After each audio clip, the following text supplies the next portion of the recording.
Good afternoon, good afternoon, good afternoon, नमस्कार नमस्कार नमस्कार। क्या मेरे बहुत ही प्यारे प्यारे जग से न्यारे सपोलो को नजर आ रही हैं आपकी प्यारी प्यारी जग से न्यारी समाप्ति ma'am? Very very good afternoon बेटा, कैसे हैं आप लोग?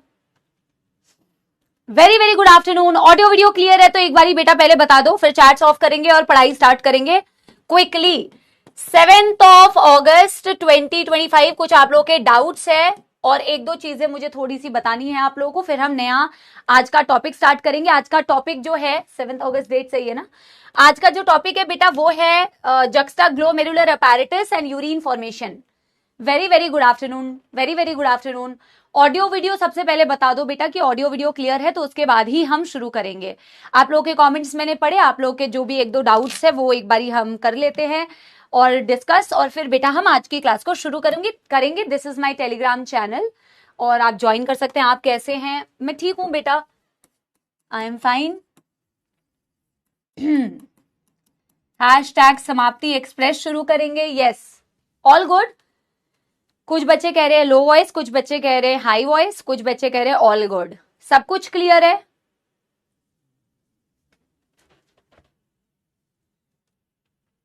सबसे पहले कल की क्लास का एक बारी फटाफट से रिवीजन करें।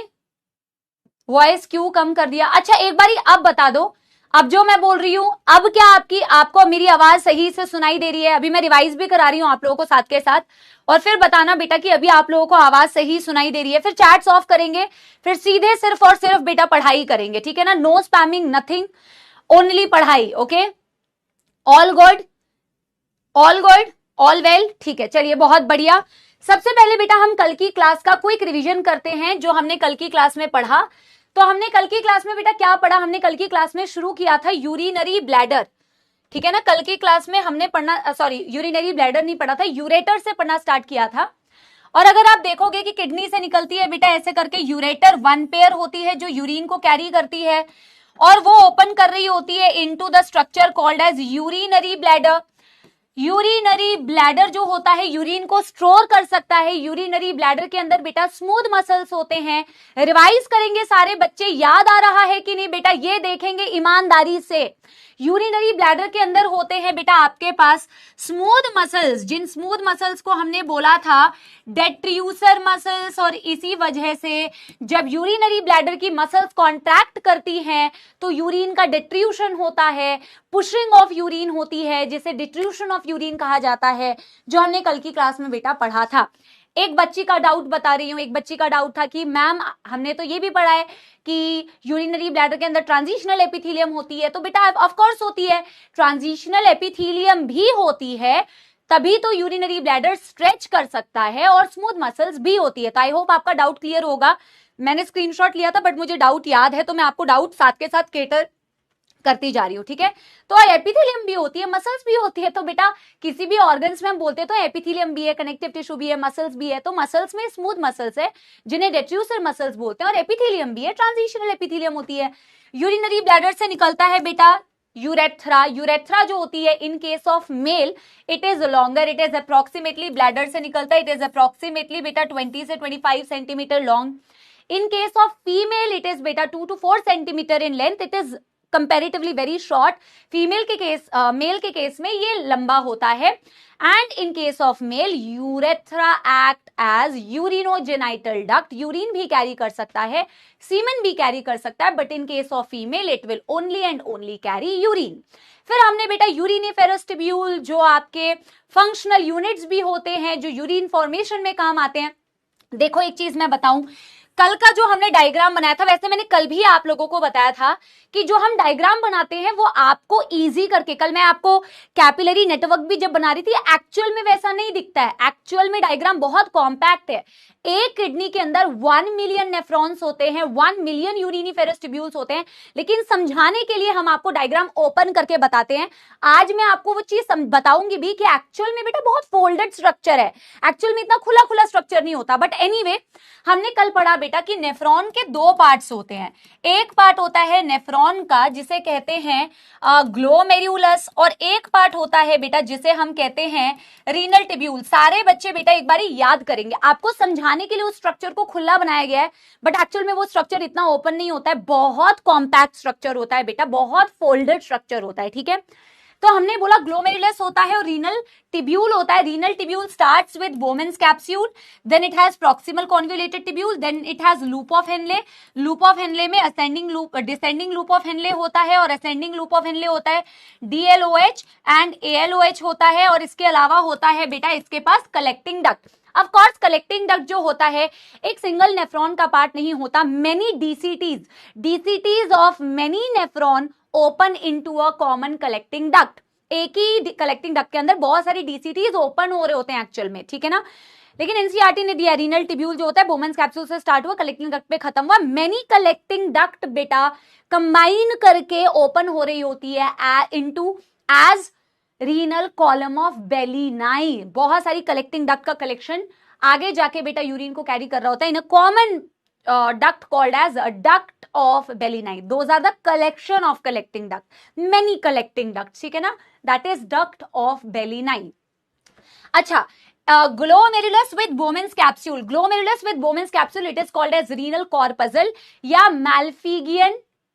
मैल्फिगियन बॉडी, मैल्फिगियन टिब्यूल्स नहीं, रीनल कॉर्पसल या मैल्फिगियन बॉडी होती है बोमेन्स कैप्सूल और ग्लोमेरुलस को एक साथ अगर मैं मिला दूं तो ये मैल्फिगियन बॉडी बनाती है, नॉट टिब्यूल, और कॉल्ड एज रीनल कॉर्पसल। आपने ओपन डायग्राम जो बनाया था आप कैसे भी बना सकते हैं बेटा, एक्चुअल वाला आज मैं आपको बताऊंगी भी, दिखाऊंगी भी, आप कैसे भी बना सकते हैं। जैसे आपने ऐसे करके बनाया एक कप लाइक स्ट्रक्चर जिसे आप कहते हैं बोमेन्स कैप्सूल, एक होती है एफरेंट आर्टीरियोल जो आपका ज्यादा चौड़ा डायमीटर होता है। एफरेंट आर्टीरियोल किसकी ब्रांच होती है, रीनल आर्टरी की ब्रांच होती है, मैंने फ्लो चार्ट भी आपको दिखाया था। एफरेंट आर्टीरियोल रीनल आर्टरी की ब्रांच होती है, वो ब्लड लेके आ रही होती है, A for afferent, A for आना, ये ब्लड लेके आ रही होती है। और यहाँ पे बेटा नेटवर्क ऑफ कैपिलरीज हमने बनाई थी जिसे हमने कहा था ग्लोमेरुलस, आज आप पढ़ोगे यहाँ से अल्ट्रा फिल्टरेशन होता है। और इफरेंट होती है यहां से बेटा ब्लड को एग्जिट, ई फॉर इफरेंट, इसका डायमीटर एफरेंट के कंपैरिजन में छोटा होता है, दिस इज इफरेंट आर्टीरियोल। फिर हमने बेटा ऐसे करके बनाया था, एक्चुअल में ऐसे नहीं होता है बट हमने समझने के लिए बनाया। एक कॉन्व्यूलेटेड पार्ट होता है जिसे कहते हैं प्रॉक्सिमल कॉन्व्यूलेटेड टिब्यूल, एक हेयरपिन लाइक स्ट्रक्चर होता है, यू शेप स्ट्रक्चर होता है जिसे कहा जाता है लूप ऑफ हेनले, ये होता है डिसेंडिंग लूप ऑफ हेनले, ये होता है असेंडिंग लूप ऑफ हेनले जिसके थिक और थिन पार्ट होते हैं। एक बच्ची का डाउट था कि मैम एनसीईआरटी में तो ऐसा दिखाया नहीं है, उसने ये वाला डायग्राम देखा था और इसके अकॉर्डिंग उसने कहा कि यार मैम एनसीईआरटी में तो इसमें असेंडिंग लूप ऑफ हेनले में थिक और थिन पार्ट दिखाया ही नहीं है, ऐसा लग रहा है मानो वो डिसेंडिंग लूप ऑफ हेनले की बात कर रहा है। तो बेटा इस बार नीट में क्वेश्चन आया था इस पार्ट से, आप इस डायग्राम को जरा ध्यान से देखो, ठीक है ना। आपको डिसेंडिंग लूप ऑफ हेनले में यूनिफॉर्म बनाना है और असेंडिंग लूप ऑफ हेनले, इस डायग्राम को देखो, इस बार इस सिक्रीशन से क्वेश्चन भी आया था डायग्राम बेस्ड, ठीक है, ये भी एक डाउट था। इस डायग्राम को अगर आप ध्यान से देखोगे तो ये आपकी डिसेंडिंग लूप ऑफ हेनले को दिखाया हुआ है, ये आपकी असेंडिंग लूप ऑफ हेनले को दिखाया है।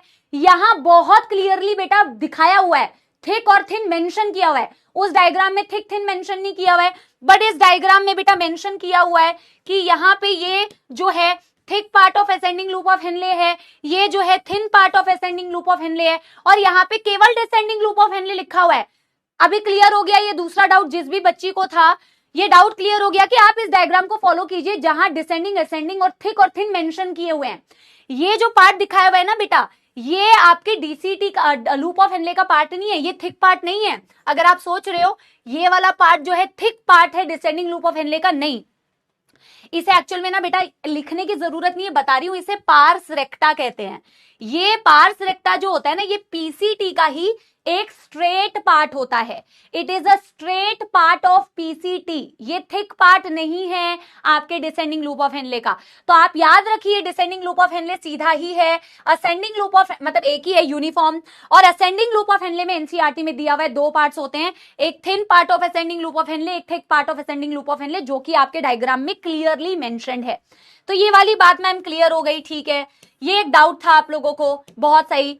फिर बेटा प्रॉक्सिमल कॉन्वोल्यूटेड टिब्यूल, फिर ये लूप ऑफ हेनले, ये डिसेंडिंग लूप ऑफ हेनले, ये असेंडिंग लूप ऑफ हेनले, और फिर आती है अगेन एक कॉन्वोल्यूटेड पार्ट जिसे कहते हैं डीसीटी, और फिर आता है बेटा कलेक्टिंग डक्ट, फिर आता है कलेक्टिंग डक्ट और many collecting duct open as duct of बेलिनाई।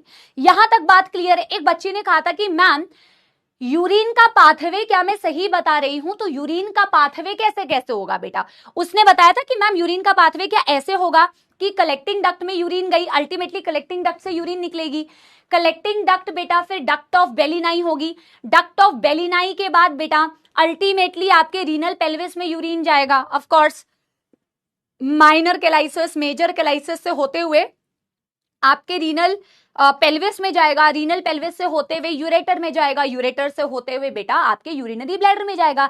जो जो आपके किडनी में आपने पढ़ा ना, मेड्यूला के बाद होता है माइनर कैलाइसिस, माइनर मिलके बनाती है मेजर, मेजर ओपन हो रही होती है into renal pelvis, exactly renal pelvis से होते हुए यूरेटर से होते हुए यूरिनरी ब्लैडर चली जाएगी यूरिन, ठीक है ना, कोई दुख दर्द समस्या तो नहीं है।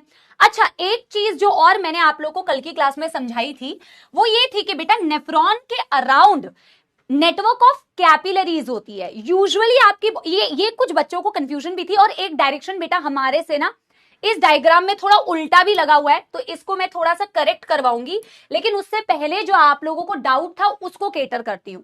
बेटा आपकी बॉडी में, हमारी बॉडी में यूजुअली क्या होता है, हमारी बॉडी में अयोटा होती है, अयोटा से निकलती है बेटा आर्टरी, मतलब अयोटा की ब्रांच होती है आर्टरी, आर्टरीज बेटा डिवाइड करती है इनटू आर्टीरियोल्स, करती है कि नहीं, आर्टीरियोल से आगे जाके बनता है बेटा कैपिलरी, और कैपिलरी से आगे जाके बनते हैं बेटा विन्यूल्स, और विन्यूल्स आगे जाके बनाती है वेन्स, और वेन्स मिल जाती है वीना केवा से, और अल्टीमेटली ब्लड हार्ट में चला जाता है। ऐसा ही कुछ होता है बेटा, ऐसा ही कुछ होता है हमारी बॉडी में यूजुअली, ठीक है मैम, ऐसा ही होता है।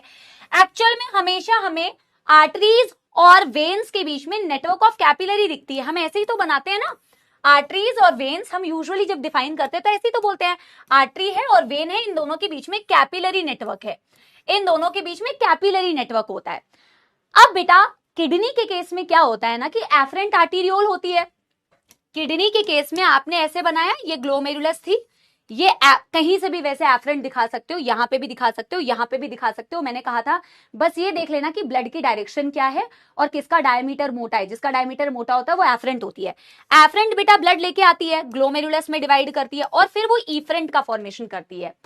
यहां पे जो कैपिलरी नेटवर्क तुम्हें बनता हुआ दिखेगा वो इफरेंट आर्टीरियोल से बनता हुआ दिखेगा, किसी को इसमें तो कोई कंफ्यूजन नहीं है कि एक्चुअल में इफरेंट आर्टीरियोल जो यहां से एग्जिट कर रही है, यही इफरेंट आर्टीरियोल एक्चुअल में कैपिलरी नेटवर्क बनाती है, जिसे पेरीटिब्यूलर कैपिलरीज कहते हैं। Around the tubules peritubular capillaries बनती है। एक्चुअल में जैसे हम बनाते हैं बेटा वैसे नहीं होती, ये तो पूरी जाल होती है। जो मैं कल पहले डायग्राम बना दी थी ना, इस तरीके का कुछ डायग्राम मैं आपको दिखा दी थी कि ऐसा, पर क्योंकि ये कॉम्प्लेक्स डायग्राम है ऑब्वियसली ये आप नहीं बना पाओगे, इसीलिए हमने थोड़ा सा उसको इजी करने के लिए थोड़ा इजी वे में डायग्राम बनाया था। बट एक्चुअल में इस तरीके का जाल होता है बेटा, इस तरीके की जाल होती है, क्योंकि कैपिलरी इज जस्ट लाइक अ जाल, इट्स लाइक अ नेटवर्क, ठीक है ना।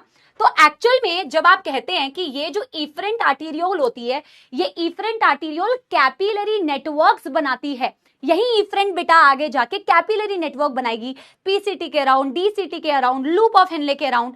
इस कैपिलरी नेटवर्क को हम कहते हैं पेरीटिब्यूलर कैपिलरीज, और जो पेरीटिब्यूलर कैपिलरीज तुम्हारे बेटा लूप ऑफ हेनले के अराउंड थी उसे तुम कहते थे वाजा रेक्टा, याद है कि नहीं, उसी को तुम कहते थे वाजा रेक्टा। लूप ऑफ हेनले के अराउंड जो कैपिलरी नेटवर्क दिखा उसी को तुम क्या कहते थे बेटा, वाजा रेक्टा। अब बेटा यहां पे अगर तुम ध्यान से देखो इस डायग्राम को जरा सा, सबने जो डायग्राम बनाया ना इसको थोड़ा सा मॉडिफाई कर लेना, क्योंकि नहीं तो ये पेरीटिब्यूलर कैपिलरी में जो पीसीटी के अराउंड बेटा ब्लड का फ्लो दिखाए ना थोड़ा उल्टा बनेगा। देखो इसी को थोड़ा सा मॉडिफाई करो, क्योंकि तुम्हारे पास बेटा ये डायग्राम होगा, ठीक है ना, तो थोड़ा सा मॉडिफाई कर सकते हो। पेंसिल से मैंने बनाने के लिए कहा था, अगर पेन से भी बनाए तो भी कर लो मॉडिफाई, ठीक है। यहां पे बेटा हमने क्या दिखाया था, दिस इज इफरेंट आर्टीरियोल, ठीक है, इफरेंट आर्टीरियोल यहां से ब्लड लेके जा रहा है। अब बेटा एक्चुअल में इफरेंट आर्टीरियोल क्या कर रहा है, इफरेंट आर्टीरियोल कैपिलरी नेटवर्क बना रहा है। तो कैपिलरी नेटवर्क बना रहा है पीसीटी के अराउंड, डीसीटी के अराउंड, वाज आपके लूप ऑफ हेनले के अराउंड। तो ये तो आपको एक्चुअल में कैपिलरी नेटवर्क नहीं दिख रही, ये तो हमने सीधा सीधा सीधा सीधा बनाया। जैसे हमने बेटा यहाँ पे दिखाया ना कि ये पेरिटिब्यूलर कैपिलरीज बना रहे हैं, तो अगर मुझे यहां से कंटिन्यू करके, जैसे मैंने ये एरो बनाया, जैसे इसने बेटा यहाँ पे बनाया हुआ है ना, ये कैपिलरी नेटवर्क है। यही इफरेंट आर्टीरियोल को तुम देखोगे तो यही इफरेंट आर्टीरियोल की ही ऐसी ब्रांच होती है जो इस तरीके से बेटा आती है। तो मैंने इफरेंट आर्टीरियोल के ना 2 ब्रांच दिखाने चाहिए थे, जब हमने एक ही ब्रांच दिखाया था, जिसकी वजह से एरो थोड़ा सा उल्टा लग गया है। तो इफरेंट आर्टीरियोल से ही तुम देखोगे ना, इफरेंट आर्टीरियोल बेटा नेटवर्क ऑफ कैपिलरीज बना रही है। यही इफरेंट आर्टीरियोल से बेटा आपके पीसीटी के अराउंड कैपिलरी नेटवर्क बन रहा है, आपके बेटा डीसीटी के अराउंड कैपिलरी नेटवर्क बन रहा है। कल तो हमने बेटा सीधा बना लिया, आज तुम समझ जाओगे तो ये डायग्राम को ऐसे बना लो, ठीक है। यही इफरेंट आर्टीरियोल बेटा डीसीटी के अराउंड या पीसीटी के अराउंड कैपिलरी नेटवर्क बना रहा है। ऑफ कोर्स बेटा आपके लूप ऑफ हेनले के अराउंड कैपिलरी नेटवर्क बना रहे हैं, ये भी आपस में कनेक्टेड होते हैं ऐसे, क्योंकि ये कैपिलरी नेटवर्क है ना बेटा, ये ऐसे होते हैं, कैपिलरी जैसे होती है एक्चुअल में ये ऐसे होते हैं। आप इसको ऐड कर सकते हो, क्योंकि कल हमने सिंप्लीफाइड बनाया हुआ है, तो आज आप इसको समझ भी जाओगे कि मैम एक्चुअल में कैपिलरी नेटवर्क है। जैसे बेटा हम ये बना रहे हैं ना, ये एग्जैक्टली ऐसे होती है, एग्जैक्टली ऐसे होती है, जस्ट लाइक अ कैपिलरी नेटवर्क, जैसे एक्चुअल में कैपिलरी नेटवर्क होता है। ठीक है, आपको मेरी बात समझ में आ रही है। यही इफरेंट आर्टीरियोल बेटा जो यहां से ब्लड को एग्जिट करके लेके जा रही थी, यही नेटवर्क ऑफ कैपिलरीज बना रही है around DCT, around PCT, around बेटा लूप ऑफ हेनले। एक्चुअल में ये पूरा कैपिलरी नेटवर्क का जाल है जो आपके PCT, DCT, loop of Henle के अराउंड बेटा बनता है। और अल्टीमेटली पता है आपको बेटा, अल्टीमेटली ये एग्जिट किसके फॉर्म में करता है? पेरिटिब्यूलर कैपिलरीज अल्टीमेटली वेन्स के फॉर्म में एग्जिट करता है।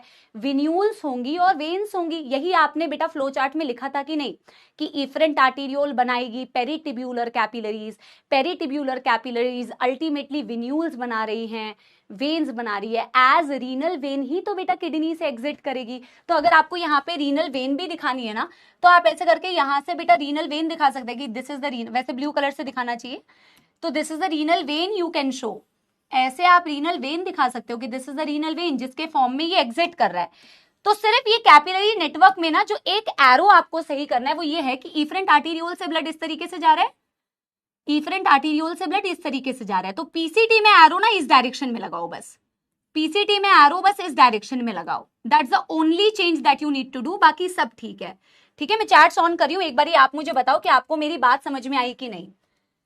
ठीक है ना, आपको मेरी बात समझ में आई कि नहीं, एक बार आप मुझे बता दो। और ये समझना बेटा, ये एक्चुअल में ऐसा जाल होता है, कैपिलरी नेटवर्क होता है। ठीक है ना, ये एक्चुअल में ऐसे कैपिलरी नेटवर्क होता है। ठीक है,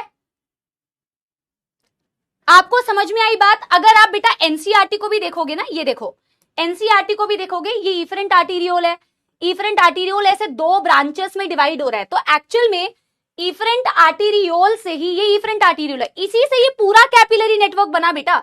ये पूरा कैपिलरी नेटवर्क आपके लूप ऑफ हेनले के अराउंड, आपके पीसीटी के अराउंड, आपके डीसीटी के अराउंड, ये पूरा कैपिलरी नेटवर्क आपकी इफरेंट ने ही बनाया। तो अगर आप देखोगे ना, इफरेंट और इस रीनल वेन के बीच में ही ये कैपिलरी नेटवर्क है। जैसे आप कह रहे हैं बेटा पेरिटिब्यूलर कैपिलरीज, ऑब्वियस सी बात है, जो पेरिटिब्यूलर कैपिलरीज तुम्हारे बेटा लूप ऑफ हेनले के अराउंड होती है उसे वाजा रेक्टा कहते हैं, उसे वाजा रेक्टा कहते हैं। क्लियर है ये? यस एवरीवन, ठीक है।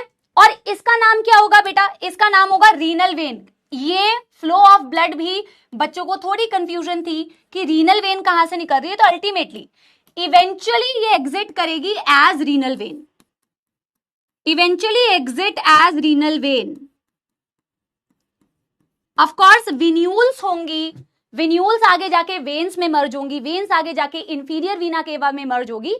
और बेटा ध्यान रखना है, पीसीटी और डीसीटी के अराउंड तो आप पेरिटिब्यूलर कैपिलरीज कहते हैं, बट लूप ऑफ हेनले को अगर आप देखोगे तो डिसेंडिंग लूप ऑफ हेनले के पैरेलल ये जो वासा रेक्टा है, हमने तो सीधा सीधा बना दिया था, बट ये कैपिलरी नेटवर्क होता है, बट ये कैपिलरी नेटवर्क होता है। अगर आप देखोगे जैसे ये है बेटा इफरेंट आर्टीरियोल, जैसे ये इफरेंट आर्टीरियोल ने यहाँ डीसीटी के अराउंड कैपिलरी नेटवर्क बनाया, जब ये बेटा लूप ऑफ हेनले के अराउंड जा रही है तो ये असेंडिंग लूप ऑफ हेनले में फिल्टर रेट ऊपर था, बट इसके पैरेलल जो वासा रेक्टा है उसमें ब्लड नीचे की डायरेक्शन में होती है, तो असेंडिंग लूप ऑफ हेनले के पैरेलल डिसेंडिंग वासा रेक्टा होती है, और फिर ये ऊपर वाली बेटा असेंडिंग वासा रेक्टा बनती है। असेंडिंग वासा रेक्टा होती है डिसेंडिंग लूप ऑफ हेनले के पैरेलल, तो डिसेंडिंग के parallel ascending Vasa रेक्टा, ascending loop of Henle के पैरेलल डिसेंडिंग वासा रेक्टा होती है।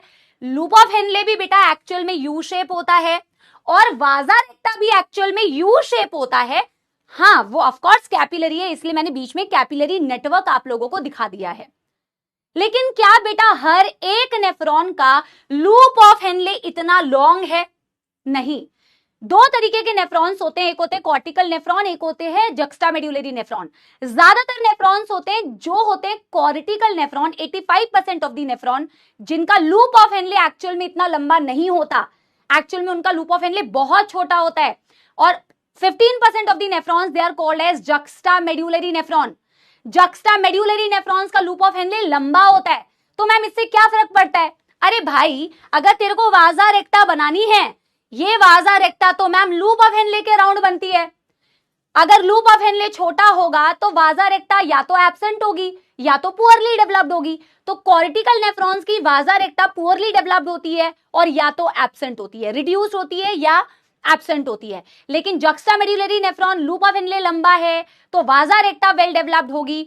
और मैम आगे हम पढ़ेंगे जिसपे वासा रेक्टा होती है वही ऑस्मो रेगुलेशन का काम भी कर सकते हैं। इसीलिए जक्स्टामेड्यूलरी नेफ्रॉन जो होती है बेटा वो एक्सक्रीटरी भी होती है, वो ऑस्मो रेगुलेटरी भी होती है, लेकिन आपकी कॉर्टिकल नेफ्रॉन केवल और केवल एक्सक्रीटरी होती है। मैंने एक चीज और बताई थी कि अगर बेटा तुम कंपेयर करोगे ना दोनों नेफ्रॉन्स को, मान लो ये आपका मेड्यूलरी पिरामिड है, तो तुम्हारा जो कॉर्टिकल नेफ्रॉन होता है उसका लूप ऑफ हेनले छोटा है, और जो आपका जक्स्टामेड्यूलरी नेफ्रॉन है उसका लूप ऑफ हेनले लंबा है।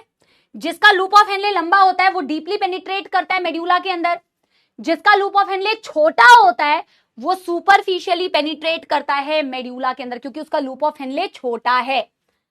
समझ में आ रही है बात? इसका लूप ऑफ हेनले छोटा है, ठीक है, ये सुपरफिशियली पेनिट्रेट, जिसका लूप ऑफ हेनले लंबा है वो डीपली पेनिट्रेट। अब मैं आप लोगों को एक चीज और बताती हूँ, एक सेकंड बेटा, पहले आप मुझे बताओ यहां तक आप लोगों को रिवाइज हुआ?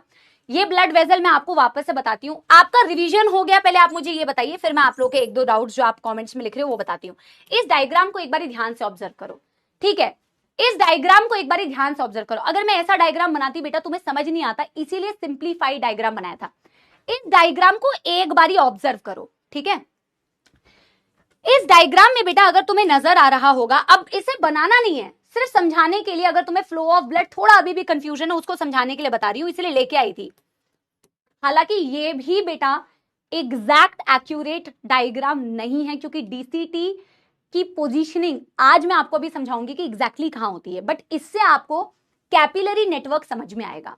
यार देखो, तुम नॉर्मली भी तो क्या बनाते हो, ठीक है? एक बार ये समझ लो बेटा, फिर मैं रिपीट कर रही हूं मैं, ठीक है? एक बार ही देखो, और बिना स्पैमिंग के देखो बेटा, ईमानदारी से देखो, बिना स्पैमिंग के, ठीक है बेटा? यूजुअली हम क्या कहते हैं, आर्टरी है और वेन्स है। अरे यार, आर्टरीज है और वेन्स है, आर्टरीज है और वेन्स है, इसके बीच में क्या बनाते हैं बेटा? हम ऐसे करके कैपिलरी बनाते हैं ना, कि कैपिलरी ऐसे बनती है ना, जाल है, कैपिलरी तो जाल जैसी होती है।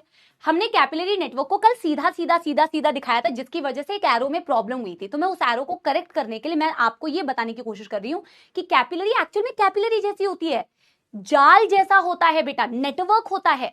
आपकी वासा रेक्टा ही क्यों ना हो, आपकी पेरिटिब्यूलर कैपिलरीज ही क्यों ना हो, ये कैपिलरी नेटवर्क है, ये नेटवर्क है, ये कैपिलरीज जो है जाल है। और ये जाल जो है बेटा चारों ओर मौजूद होता है, तुम्हारी पीसीटी के, तुम्हारी डीसीटी के, तुम्हारे लूप ऑफ हेनले के अराउंड, जो ऐसा दिखता है एक्चुअल में। This is how it looks, but we can't make it like this because it will be very complicated.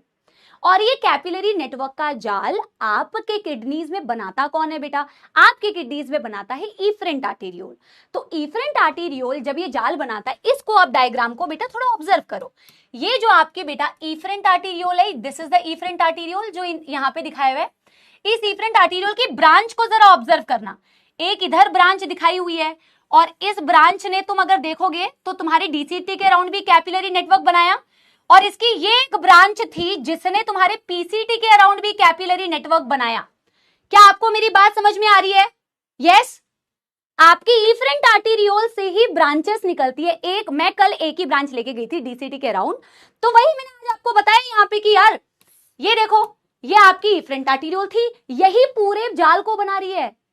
वो पेरिटिब्यूलर कैपिलरीज भी बना रही है, वो वासा रेक्टा भी बना रही है।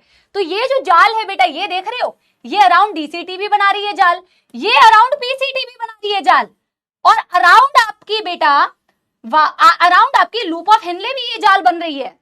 क्या अब बात समझ में आई? ये पूरा जो कैपिलरी नेटवर्क है, this is formed of efferent arteriole.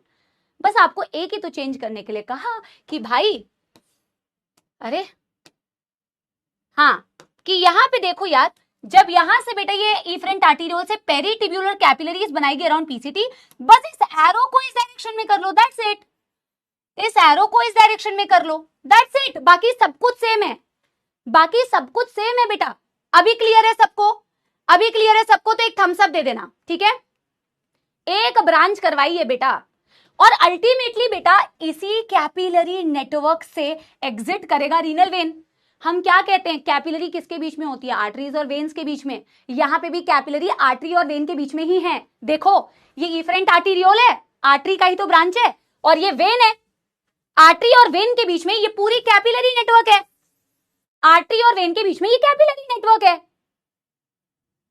Ascending loop of Henle के पैरेलल डिसेंडिंग वासा रेक्टा चलती है, क्योंकि उसमें ब्लड नीचे की डायरेक्शन में होता है, और डिसेंडिंग लूप ऑफ हेनले के पैरेलल असेंडिंग वासा रेक्टा चलती है, क्योंकि उसमें ब्लड ऊपर की डायरेक्शन में है। यस। तो और एक बात और आपको बता दूं, इसको भी तुम चाहो तो ऐसे बेटा कैपिलरी नेटवर्क दिखा सकते हो, क्योंकि एक्चुअल में कैपिलरी नेटवर्क होता है। Just to simplify we make it like this. Okay, ठीक है। अब यहां से बेटा आगे बढ़ते हैं और कंटिन्यू करते हैं। थिकनेस और उसमें भी आई थिंक आपको क्लैरिटी मिल गई होगी। तो आज हम सबसे पहले शुरू करेंगे बेटा क्या, जक्स्टाग्लोमेरुलर अपैरेटस, ठीक है। हेडिंग डालते हैं JGA, जक्स्टाग्लोमेरुलर अपैरेटस। याद रखिए बेटा, हम नेफ्रॉन का डायग्राम ओपन करके बनाते हैं। एक किडनी के अंदर 1 मिलियन नेफ्रॉन्स है, 1 मिलियन यूरिनीफेरस ट्यूब्यूल्स है। इतने सारे यूरिनीफेरस ट्यूब्यूल्स उसके अंदर आते कैसे हैं बेटा? क्योंकि वो बहुत फोल्डेड होते हैं, क्योंकि वो बहुत कॉम्पैक्ट स्ट्रक्चर होते हैं, बहुत कॉम्पैक्ट स्ट्रक्चर होते हैं, फोल्डेड स्ट्रक्चर होते हैं। इसीलिए एक किडनी के अंदर आप 1 मिलियन नेफ्रॉन्स को, 1 मिलियन यूरिनीफेरस ट्यूब्यूल को एकोमोडेट कर पाते हैं बेटा। मैकेनिज्म ऑफ यूरिन फॉर्मेशन से पहले मैं आपको एक और चीज बताती हूं जो आपके रेगुलेशन ऑफ किडनी फंक्शन में बहुत इंपॉर्टेंट है, that is juxtaglomerular apparatus, JGA। अभी आप देखोगे कभी आपको डिहाइड्रेशन हो जाती है कभी कभार, यानी कि बॉडी में बेटा पानी की कमी हो गई, कभी कभी पानी ज्यादा हो गया, ब्लड वॉल्यूम ऊपर हो जाता है, कभी ब्लड वॉल्यूम नीचे हो जाता है। होना नहीं चाहिए बट ऐसा हो सकता है। जब भी बेटा आपकी बॉडी में ऐसे ना पानी कम या पानी ज्यादा, डिहाइड्रेशन या फिर ज्यादा की कंडीशन होती है, तो आपकी किडनी जो होती है ऑटोमेटिकली इसको रेगुलेट करती है कि ऐसा नहीं होना चाहिए, जो हम पढ़ेंगे रेगुलेशन ऑफ किडनी फंक्शन में। बट उस रेगुलेशन को करने के लिए एक बहुत इंपॉर्टेंट सेंसिटिव रीजन होता है आपके नेफ्रॉन्स का, जिसे कहा जाता है JGA, जक्स्टाग्लोमेरुलर अपैरेटस। नीट में आया हुआ सवाल है, बहुत इंपॉर्टेंट है बेटा, इसको जरा समझते हैं। देखो क्या कह रही हूं मैं, नेफ्रॉन से ही रिलेटेड स्ट्रक्चर है। आपको रेगुलेशन ऑफ किडनी फंक्शन में ये टॉपिक मिलेगा, लेकिन इसको नेफ्रॉन के साथ में पढ़ना होता है, और इसको स्टार मार्क करिए क्योंकि ये बहुत इंपॉर्टेंट है। This is called juxtaglomerular apparatus, JGA, juxtaglomerular apparatus, JGA, JGA। Ma'am ये जक्स्टाग्लोमेरुलर अपैरेटस बनता कैसे है, काम किस में आता है वो तो बात की बात है, बट बनता कैसे है पहले लिखते हैं कि बना कैसे। So it's a very sensitive region. Sensitive क्यों है? Why it is sensitive? क्योंकि तुम्हारे बॉडी में कहीं पे भी बेटा पानी अगर ऊपर नीचे हुआ, आपकी ऑस्मोलैरिटी चेंज हुई, ऑस्मोलैरिटी अभी मैं समझाऊंगी, कॉन्सेंट्रेशन कह सकते हो अभी समझने के लिए। तो ये जक्स्टाग्लोमेरुलर अपैरेटस तुरंत से उसको बेटा डिटेक्ट करके चेंजेस लेके आ सकता है, रेगुलेट कर सकता है उस चीज को. It's a very very sensitive region. Sensitive region formed by, किससे बनता है बेटा? It is formed by close proximity between,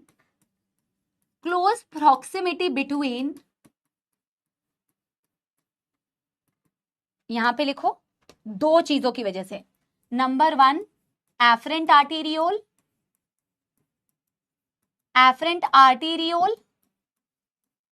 and comma DCT. अब तुम दिमाग में सोचोगे, अरे मैम आपने तो अभी अभी हमें नेफ्रॉन का स्ट्रक्चर बताया है, आपने तो डीसीटी और एफरेंट आर्टीरियोल को पास दिखाया ही नहीं है. अब आप कह रहे हो कि जक्स्टाग्लोमेरुलर अपैरेटस मैम एक सेंसिटिव एरिया होता है जो एफरेंट और मैम डीसीटी के नजदीक आने की वजह से होता है. अरे बेटा अभी मैंने तुम्हें यही तो बताया कि तुम्हें समझाने के लिए, हम चीजों को सिंप्लीफाई करने के लिए नेफ्रॉन को एक्चुअल में इतना ओपन करके बनाते हैं या इस तरीके से बनाते हैं.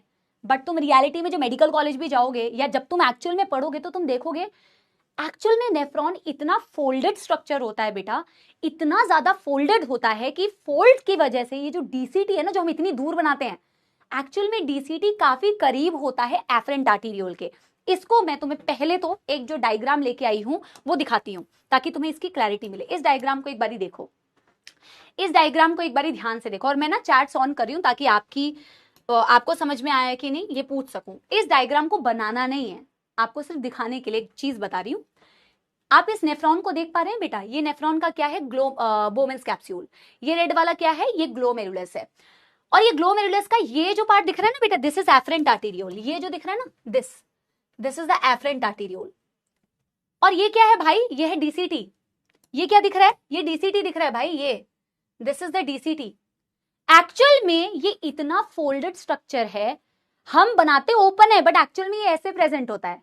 ये कुछ इस तरीके से मौजूद होता है कि डीसीटी और एफरेंट आर्टीरियोल काफी नजदीक है. ये क्या है? ये पीसीटी है मैम, ये पीसीटी है, ये लूप ऑफ हेनले है और ये डीसीटी है. तो तुम इस डायग्राम में देख पा रहे हो कि आपका जो डीसीटी है that is very very close to afferent arteriole. पहले आपको नजर आ रहा है या नहीं ये बताओ. आपके दिमाग में ये क्वेश्चन नहीं आना चाहिए कि मैम ने तो ऐसे दूर बनाया हुआ था डीसीटी को. फोल्डेड स्ट्रक्चर होता है और इतना फोल्डेड होता है कि बेटा ये इस तरीके से मौजूद होते हैं कि आपका डीसीटी और आपका एफरेंट आर्टीरियोल काफी करीब है. इनका करीब होना जरूरी भी है मैम. अगर ये नजदीक नहीं होते तो ये सेंसिटिव एरिया बनता ही नहीं जिसे हम जक्स्टाग्लोमेरुलर अपैरेटस कहते हैं. ठीक है ना? So there is a very close proximity between afferent, और एफरेंट के करीब कौन है बेटा? क्योंकि फोल्डेड ही आपकी नेफ्रॉन ऐसे होती है, डीसीटी.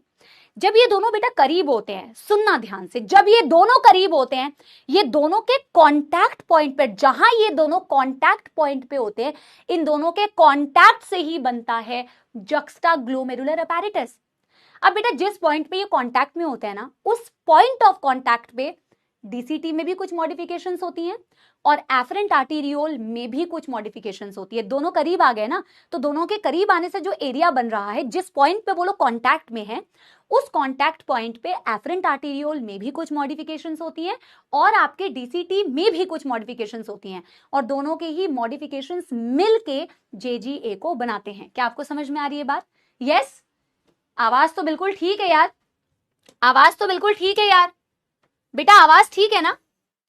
तो मैंने बोला sensitive region form by close proximity between afferent arteriole and DCT. आप चाहो तो बेटा ऐसे दिखा भी सकते हो कि मैम एक्चुअल में अगर हम अपने नेफ्रॉन को बनाएं तो ऐसी थी. ठीक है? ताकि बेटा यू आर नॉट कंफ्यूज्ड कि ये कैसे मैम पास हैं.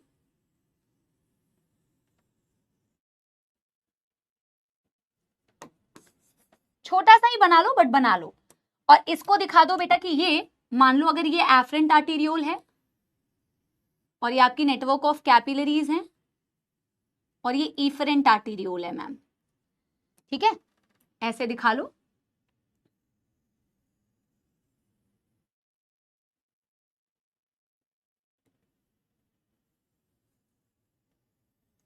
आवाज ओके है ना?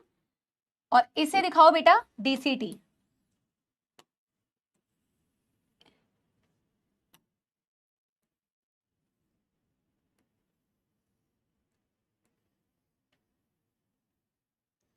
इस डायग्राम से क्लैरिटी मिली कि ये दोनों कैसे पास हैं? ठीक है, आवाज लो है, इसको बनाना है, मैं आवाज चेक करा लेती हूँ। इस डायग्राम से क्लैरिटी मिली कि ये दोनों पास कैसे हैं बेटा? ये है आपकी एफरेंट। अब एफरेंट कैसे पहचाना? क्योंकि मैंने एफरेंट का डायमीटर बड़ा बनाया। मेरी आवाज लो है, बच्चे कह रहे हैं। एफरेंट कैसे पहचाना? क्योंकि मैंने एफरेंट का डायमीटर बड़ा बनाया भाई, या फिर ब्लड का फ्लो देख लो। और ये क्या है बेटा? ये डीसीटी है। इन दोनों के कॉन्टैक्ट पॉइंट पर when they are very very close, तो इस क्लोजनेस की वजह से बेटा इस जगह पे जो एक सेंसिटिव रीजन बनता है, इस सेंसिटिव रीजन को, इस जगह पे जो ये सेंसिटिव रीजन बनता है, इसी को कहते हैं जक्स्टाग्लोमेरुलर अपैरेटस। बट एक्चुअल में क्या होता है यहाँ पे? ऐसा क्या बेटा सेंसिटिव एरिया यहाँ पे बनता है, इसी को भी समझने की जरूरत है। बताओ पहले, आपको यहां तक कोई दुख दर्द समस्या? बिल्कुल सही है आवाज। आपको ये बात समझ में आई बेटा? Because it's a very important topic. तो आपको समझ में आया कि एक्चुअल में ये पास पास कैसे हैं। जब तक ये पास नहीं आएंगे तब तक ऐसा एरिया बन ही नहीं सकता बेटा। तो डीसीटी और एफरेंट के पास आने की वजह से ये मॉडिफिकेशन हुई। अब मॉडिफिकेशन होती क्या है बेटा? दोनों में मॉडिफिकेशन होती है। दोनों पास आए हैं ना, तो दोनों में मॉडिफिकेशन होगी।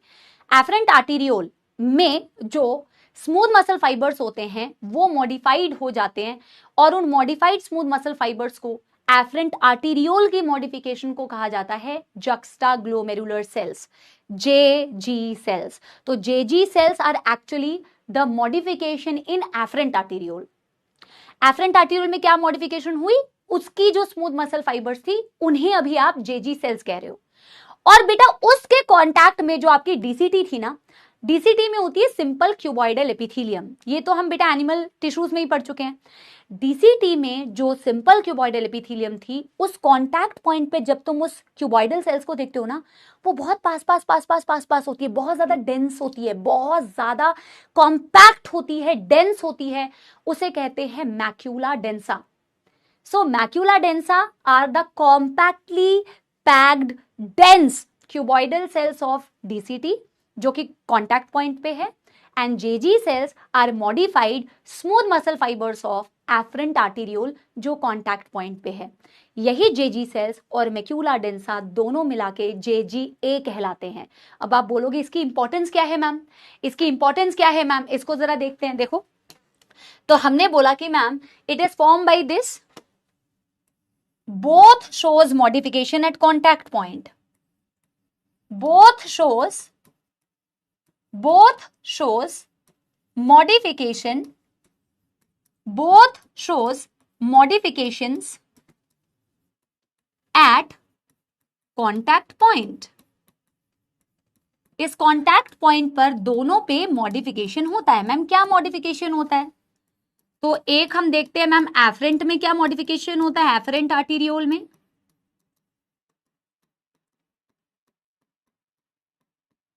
और मैम दूसरा हम देखते हैं मॉडिफिकेशन क्या होता है हमारे डीसीटी में। ठीक है, तो एफरेंट में क्या मॉडिफिकेशन हुआ? At contact point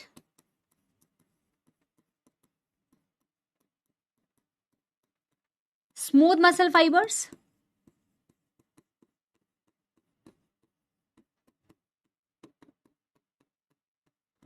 modified called as JG cells. तो जेजी सेल्स किसका मॉडिफिकेशन है अगर आपसे पूछा जाए? तो जेजी सेल्स मॉडिफिकेशन होती है एफरेंट आर्टीरियोल की। इसका ही तो सबसे इंपॉर्टेंट रोल है बेटा, बिकॉज इट सिक्रीट्स रेनिन। ये क्या सिक्रीट करती है बेटा? सिंगल एन वाला रेनिन, डबल एन वाला रेनिन नहीं। डबल एन वाला रेनिन एंजाइम होता है, प्रोटीन डाइजेस्टिंग एंजाइम होता है, जो तब पढ़ाया जाता था जब ह्यूमन डाइजेस्टिव सिस्टम पढ़ाते थे। Protein digesting enzyme, milk protein digesting enzyme, double N वाला रेनिन। ये सिंगल एन वाला रेनिन होता है, ये जेजी सेल्स का सिक्रीशन होता है, जो एक्चुअल में आपके रेगुलेशन ऑफ किडनी फंक्शन में काम आएगा। हम पढ़ते भी एक mechanism, renin angiotensin aldosterone mechanism, रास मैकेनिज्म, पढ़ेंगे इसके बारे में। और ये एक बहुत इंपॉर्टेंट मैकेनिज्म है जो तुम्हारी बॉडी में डिहाइड्रेशन या जब भी बॉडी ब्लड में पानी की कमी होती है, ऊपर नीचे होता है ब्लड वॉल्यूम, ऑस्मोलैरिटी चेंज होती है, उसको रेगुलेट करने के काम में आता है। Very very important. और ये रेनिन किसने सीक्रेट किया बेटा? इन जेजी सेल्स ने। जेजी सेल्स क्या है? मॉडिफाइड स्मूथ मसल फाइबर्स होते हैं। किसके? एफरेंट आर्टीरियोल के। कहां के? वो एफरेंट के बेटा जो डीसीटी के पॉइंट ऑफ कॉन्टैक्ट पे है। और मैम डीसीटी में क्या मॉडिफिकेशन हुई? डीसीटी में एट कॉन्टैक्ट पॉइंट, डीसीटी में eight contact point smooth muscle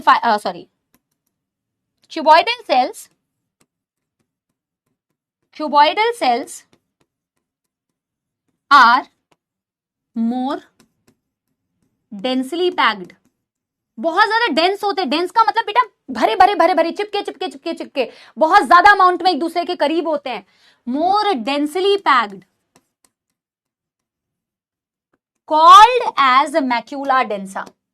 जिसका नाम ही है डेंसा तो वो डेंसली पैक्ड है, इसको बोला जाता है मैक्यूला डेंसा। तो मैक्यूला डेंसा किसकी मॉडिफिकेशन है? डीसीटी की मॉडिफिकेशन है। अगर तुम उस कॉन्टैक्ट पॉइंट पे क्यूबॉइडल सेल्स को देखने जाओगे डीसीटी के, तो उस कॉन्टैक्ट पॉइंट पे डीसीटी में जो क्यूबॉइडल सेल्स है बहुत बहुत ज्यादा डेंसली पैक्ड है, कॉम्पैक्टली पैक्ड है। इन्हें मैक्यूला डेंसा बोलते हैं। और macula densa and JG cells, इन दोनों को टुगेदर बेटा they are called as juxtaglomerular apparatus। This is together known as JGA। बताओ किसी को कोई दुख दर्द समस्या तो नहीं है? Very good Nisha, very good Afreen.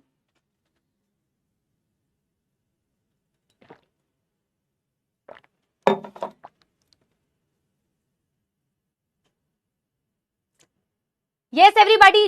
Rennin का क्या फंक्शन है बेटा? ये हम रेगुलेशन ऑफ किडनी फंक्शन में पढ़ेंगे, ये हम रेगुलेशन ऑफ किडनी फंक्शन में पढ़ेंगे।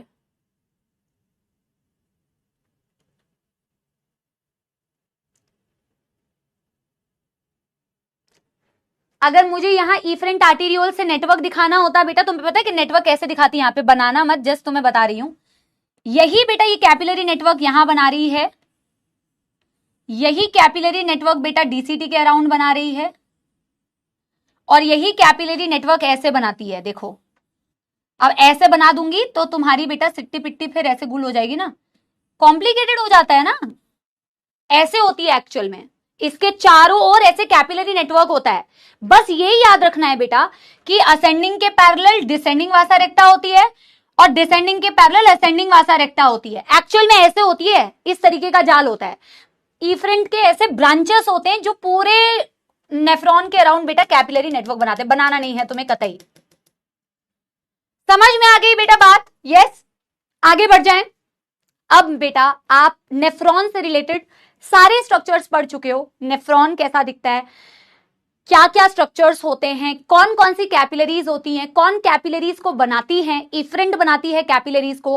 अल्टीमेटली उस कैपिलरी नेटवर्क का एग्जिट होता है एज बेटा रीनल वेन। रीनल वेन वहां से ब्लड को वापस से हार्ट में लेके जाती है। ऑफ कोर्स वीना केवा से मर्ज हो जाएगी और वीना केवा से अल्टीमेटली राइट एट्रियम में वो ब्लड चला जाता है। अब बेटा हमें एक्चुअल में देखना है कि यूरिन फॉर्मेशन जो ये नेफ्रॉन्स करती हैं वो यूरिन फॉर्मेशन कैसे करती हैं। जब मैं आपको यूरिन फॉर्मेशन का मैकेनिज्म बताऊंगी तो वहीं पे जब कल बच्चे कुछ पूछ रहे थे मैम किसमें कौन सी एपिथेलियम होती है, साथ के साथ डिस्कस करते हुए चलेंगे। क्योंकि यूरिन फॉर्मेशन में 3 स्टेप्स होते हैं। नंबर 1 होता है बेटा अल्ट्रा फिल्टरेशन, नंबर 2 होता है रीएब्जॉर्प्शन और नंबर 3 होता है बेटा ट्यूब्यूलर सीक्रीशन। जब हम एक एक स्टेप को पढ़ते हुए जाएंगे तो हमें इसमें बेटा एक एक नेफ्रॉन के स्ट्रक्चर का रोल दिखेगा कि कौन से नेफ्रॉन्स अल्ट्रा फिल्टरेशन में रोल प्ले करते हैं, कौन सा नेफ्रॉन का पार्ट बेटा रीएब्जॉर्प्शन करवाते हैं, कौन से नेफ्रॉन का पार्ट बेटा ट्यूब्यूलर सीक्रीशन कराते हैं और ऐसा क्यों होता है, कहां से मैक्सिमम रीएब्जॉर्प्शन होता है, कहां से मिनिमम होता है, active passive and everything. Okay got it? क्या आगे बढ़े? एक बारी थम्स अप दे दो बेटा। क्लैरिटी आ गई है ना? पक्की बात है। एक मेडिजी का डायग्राम दिखाऊं, मैं मेडिजी का भी एक स्क्रीनशॉट लेके आई थी, इसको जरा देखो। तो इसमें पता है क्या किया है हमने? इसको बनाना नहीं, ये मेडिजी का एक डायग्राम था जो मैंने उसमें डाला था, ये वही जेजीए को दिखा रहा है। इसमें क्या है ना, ये एफरेंट आर्टीरियोल मैंने बनाया हुआ है, ये एफरेंट आर्टीरियोल, और ये मैंने डीसीटी की ट्यूब दिखाई हुई है, डीसीटी की ट्यूब को कट कर दिया है। इस डायग्राम को थोड़ा ध्यान से देखो। मैंने डीसीटी की जब ट्यूब को कट कर दिया तो ट्यूब का मुंह ऐसा गोल दिखेगा, जो हम बेटा ऑलरेडी कई बार पढ़ चुके हैं। किसी भी ट्यूब को कट करो तो उसका मुंह ऐसा दिखता है ना, गोल। तो मैं इस डीसीटी में इस कॉन्टैक्ट पॉइंट पे सेल्स को देखो जरा। जो एफरेंट के कांटेक्ट में है, तुम्हें इसके सेल्स नहीं लग रहे कि काफी करीब करीब है, एकदम लग रहा है कि चिपका दिए हैं सेल्स को। और ये ऊपर वाले सेल्स जो उसके कांटेक्ट पॉइंट पे नहीं है, इसको देखो ये दूर दूर है, ये खुले खुले हैं।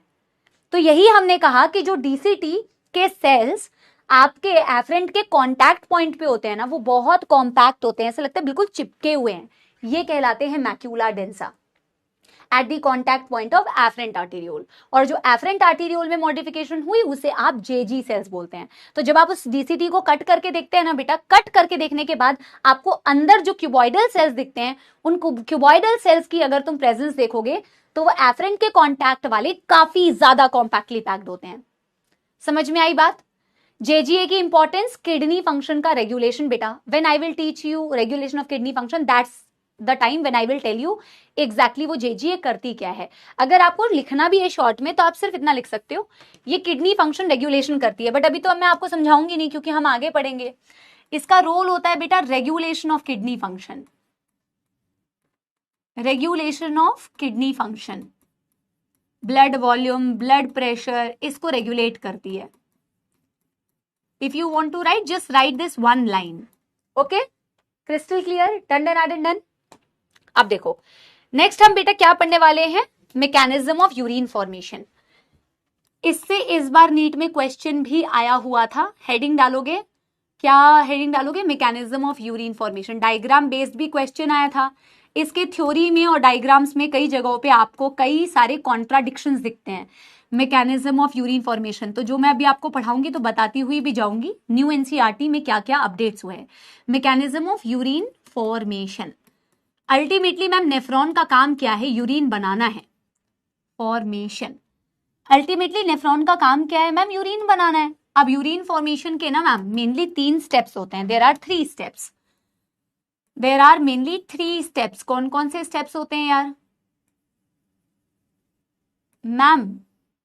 Number 1 ultra filtration, number 1 ultra filtration, जबरदस्त अल्ट्रा फिल्टरेशन हो रही है। हर एक का रीजन है ऐसा क्यों हो रहा है। दूसरा फंक्शन होता है रीएब्जॉर्प्शन। अब आप बोलोगे रीएब्जॉर्प्शन का मतलब क्या है और क्यों हो रहा है, इसका भी सिग्निफिकेंस है। और फिर होता है बेटा तीसरा जिसे कहते हैं tubular secretion.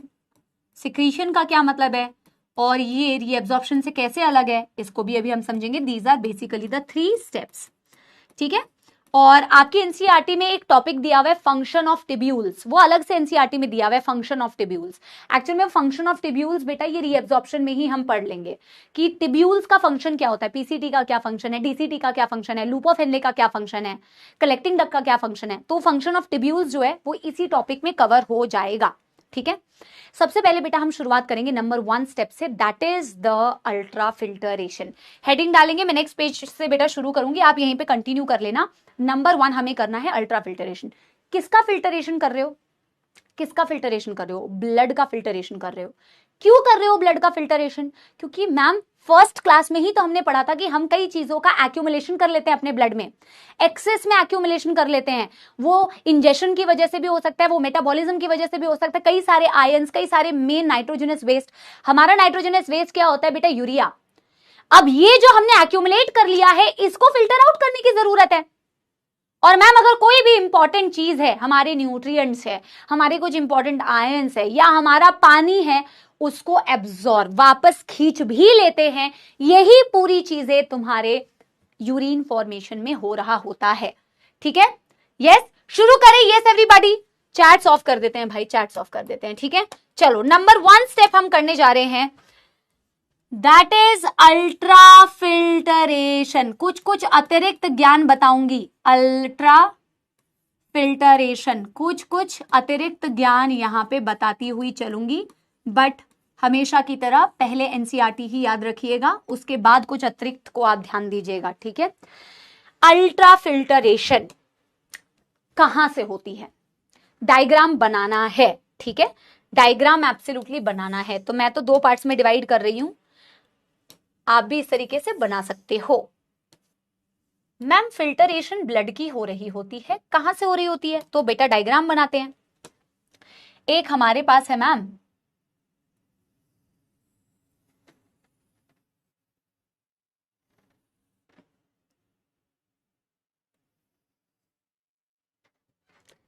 Cup like structure,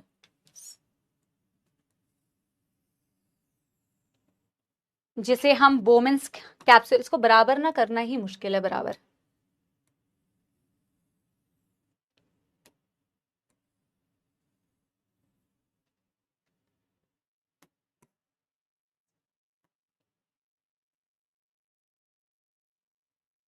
ठीक है, इतना बराबर, ये बोमेंस कैप्सूल अब बराबर बन गया। ठीक है, ये बोमेंस कैप्सूल बनाया, ये मान लो ये है एफरेंट आर्टेरियोल।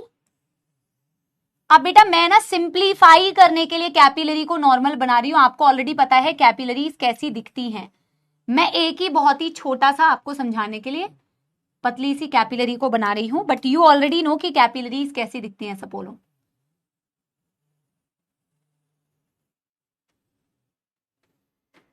पहले मुझे बताओ डायग्राम में कोई दुखदार समस्या तो नहीं? यू ऑलरेडी नो कि कैपिलरी बेटा जाल होती है, जाल, बट मैंने जाल नहीं दिखाया है क्योंकि मुझे समझाने के लिए इसे सिंप्लीफाई बनाना पड़ेगा। आपको तो समझ में आ रहा है कि मैम ने ये बनाया है एफरेंट आर्टेरियोल, मैं लेबलिंग भी करूंगी, और मैम ने ये बनाया है इफरेंट आर्टेरियोल जहां से ब्लड एग्जिट करेगा, और यहां से बेटा जो ब्लड पास करेगा, जो बोमेंस कैप्सूल के सेंटर पे तुम्हें जाल दिख रहा है, that is called as glomerulus. ये तुम्हें समझ में आ रही है ना बात ऑलरेडी? ठीक है, तो मैं कह सकती हूँ मैम, लेबलिंग भी कर लेते हैं कि मैम यस एब्सोल्युटली हमें समझ में आ रहा है, अभी तो हमने पढ़ भी लिया है इसे, कि इसे एफरेंट आर्टेरियोल कहते हैं, इसे मैम इफरेंट आर्टेरियोल कहते हैं, और मैम ये जो बीच में है ना इसे ग्लोमेरुलस कहते हैं, which is a tuft of capillary. Tuft का मतलब होता है कैपिलरी का गुच्छा, नेटवर्क ऑफ कैपिलरीज। ठीक है, समझ में आ गई बात? ठीक है, अब बेटा जी हम यहां पे कहना चाह रहे हैं कि अल्ट्रा फिल्टरेशन मतलब ब्लड इज फिल्टर्ड, ब्लड लिखते भी जाओ और समझते भी जाओ बेटा। ठीक है, blood is filtered through the filtration membrane, through the filtration membrane, blood is filtered through the filtration membrane formed by, किसने किसने इस फिल्टरेशन मेम्ब्रेन को बनाया मैम?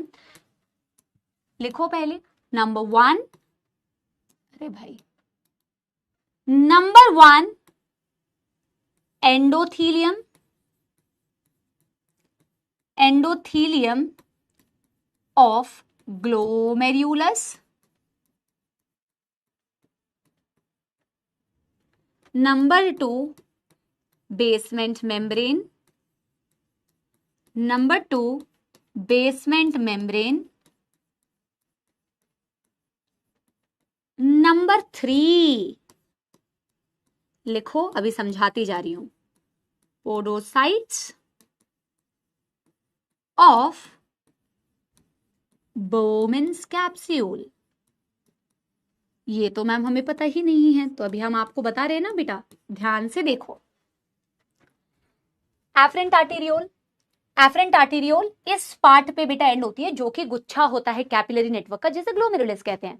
मैम हम तो ये ऑलरेडी पढ़ चुके हैं, जहां जहां से फिल्टरेशन होना होता है, जहां जहां से डिफ्यूजन होना होता है, वहां सिंपल स्क्वामस एपिथेलियम होती है, और जो कैपिलरीज में या ब्लड वेजल्स में सिंपल स्क्वामस एपिथेलियम होती है, उसे एंडोथीलियम कहते हैं। Absolutely right ma'am. अगर हमें यहाँ बेटा एंडोथीलियम बनानी भी है ना, तो हम सिंपली ऐसे बना सकते हैं, यह आपकी एंडोथीलियम है, बना सकते हैं, दिस इज योर एंडोथीलियम। तो मैम एक तो हमें नजर आ रहा है एंडोथीलियम ऑफ ग्लोमेरुलस। जब ब्लड बेटा यहां आएगी, एक बात बताओ, जब ब्लड यहां आएगी तो सबसे पहले कहां से छनेगी? सबसे पहले बेटा इस एंडोथीलियम से ही तो छनेगी ना, जो ग्लोमेरुलस में है, सबसे पहले वहीं से तो छनते हुए जाएगी।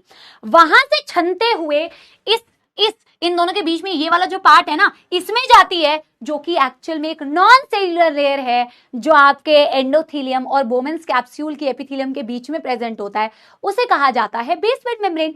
तो एक्चुअल में यहां पे जो है this part, this is called as the basement membrane, this is the basement membrane, second layer होती है बेसमेंट मेम्ब्रेन। ठीक है मैम। फिर मैम आपने कहा कि फिल्टरेशन मेम्ब्रेन में जो तीसरी लेयर होती है उसे कहते हैं पोडोसाइट्स ऑफ बोमेंस कैप्सूल। ये पोडोसाइट्स क्या है? तो इस पोडोसाइट्स को अभी बनाते भी हैं और समझते भी हैं। ये जो आपकी बोमेंस कैप्सूल में सेल्स को बनाना है बेटा, आप बनाते जाओ, मैं आपको समझा के बना रही हूं, बनाने के बाद वापस से समझा दूंगी। कुछ सपोलो के मैंने कमेंट्स देखे, हालांकि वो ध्यान से सुनते नहीं है, लेकिन उन्होंने कहा मैम एक बारी बनाने के बाद या लिखने के बाद भी समझा दिया करो। हालांकि ऐसा मैं करती हूँ काफी बार बेटा, ऐसा नहीं है, लेकिन कोई नहीं, आपने लिख दिया, ठीक है, तो मैं आपको समझा भी दूंगी। ठीक है, देखो पहले बनाते हैं इसको। दिस इज, ये जो लेयर है मैम, दिस इज एंडोथीलियम, जो कि हमारे ग्लोमेरुलस की थी। इन दोनों के बीच में ये बेसमेंट हो गया। और मैम ये वाली जो लेयर हो गई, इसे हम कहते हैं podocytes. Ma'am what are podocytes? Let me explain. आप मुझे बताइए कि ये चीज समझ में आ रही है कि ब्लड को इन तीनों से गुजरना पड़ेगा। ये जो ब्लड बेटा यहाँ पे आएगी, ये जो ब्लड यहाँ अल्ट्रा फिल्टरेशन के लिए आएगी, जो ब्लड ये जो मैं पिंक कलर से बना रही हूं, क्या ये बेटा इन तीनों लेयर से पास होते हुए तुम्हें दिख रही है? आपकी एंडोथीलियम से, आपकी बेसमेंट से, और आपकी ये जो ग्रीन कलर की लेयर मैंने पोडोसाइट्स दिखाई हुई है, जो मैं अभी आपको समझाऊंगी। क्या आपको ये नजर आ रहा है कि इन तीनों लेयर से बेटा आपकी अल्ट्रा फिल्टरेशन होगी? फिल्टरेशन मेम्ब्रेन 3 चीजों की बनी, ये तो समझ में आ रहा है ना। अब मैं आपको बताती हूँ कि एक्चुअल में पोडोसाइट्स क्या है। देखो ग्लोमेरुलस तो बहुत सिंपल सीधा सा स्ट्रक्चर है कि मैम ब्लड कैपिलरी है, तो उसमें तो कोई तिगड़म है ही नहीं मैम, ब्लड कैपिलरी है मतलब सिंपल स्क्वामस एपिथेलियम है। बट जब आप बोमेंस कैप्सूल को देखते हो तो बोमेंस कैप्सूल एनसीईआरटी कहती है it is double walled. Double walled का क्या मतलब है बेटा? बोमेंस कैप्सूल ऐसे होती है, बोमेंस कैप्सूल ऐसे होती है, ये ऐसा सा स्ट्रक्चर है, और ये अंदर से ऐसा सा स्ट्रक्चर है, और इधर ही बेटा आपकी अंदर की तरफ बेटा क्या है? ग्लोमेरुलस है। इमेजिन कर पा रहे हो? ये आपकी बोमेंस कैप्सूल है, cup like structure, this is a cup like structure. यहां से अल्ट्रा फिल्टरेशन नहीं हो रहा है, यहां से अल्ट्रा फिल्टरेशन नहीं हो रहा है। जिस जगह पे आपकी ग्लोमेरुलस मौजूद है अंदर की तरफ, यहां ये वाले एरिया से बेटा अल्ट्रा फिल्ट्रेशन हो रहा है। बताओ यस और नो, बताओ यस और नो, राइट? यस। अगर आप अपने बोमेंस कैप्सूल को ध्यान से देखते हो ना तो बेटा, तो Bowman's capsule is double walled. इसकी ये वाली एक लेयर होती है बाहर की तरफ, इसे पेराइटल लेयर कहते हैं, और एक ये अंदर वाली लेयर होती है जिससे एक्चुअल में आप फिल्टरेशन करते हैं सपोलो, जहां से अल्टीमेटली फिल्टरेशन करते हैं। इमेजिन करो चाय की छन्नी, अगर चाय की छन्नी में मैं कहूं छन कहां से रहा है? स्टील वाले पार्ट से तो नहीं छन रहा है। अगर प्लास्टिक वाली छन्नी है तो प्लास्टिक वाले पार्ट से तो नहीं छनता है ना बेटा। छनता किससे है? छनता है नेट से, नेट या जाली या व्हाटएवर। जिस पार्ट से छनता है उसे विसरल लेयर कहते हैं, और जो बाहर वाली लेयर तुम्हें दिख रही है जहां से एक्चुअल में फिल्टरेशन नहीं हो रही है, उसे पेराइटल लेयर कहते हैं बोमेंस कैप्सूल का। क्या मेरी बात समझ में आ रही है? So it is double walled. The outer layer is called as the parietal layer, the अंदर वाली layer is called as the visceral layer. And इनमें कौन सी एपिथेलियम होती है इसको जरा देखते हैं, ठीक है? यस। तो मैं यहां पे मैम कह सकती हूं, कि मैम यार देखो glomerulus is nothing but, glomerulus is tuft of capillary. फटाफट से बेटा इसे नोट डाउन करो, इसमें तो कोई प्रॉब्लम नहीं है, tuft of capillary. But Bowman's capsule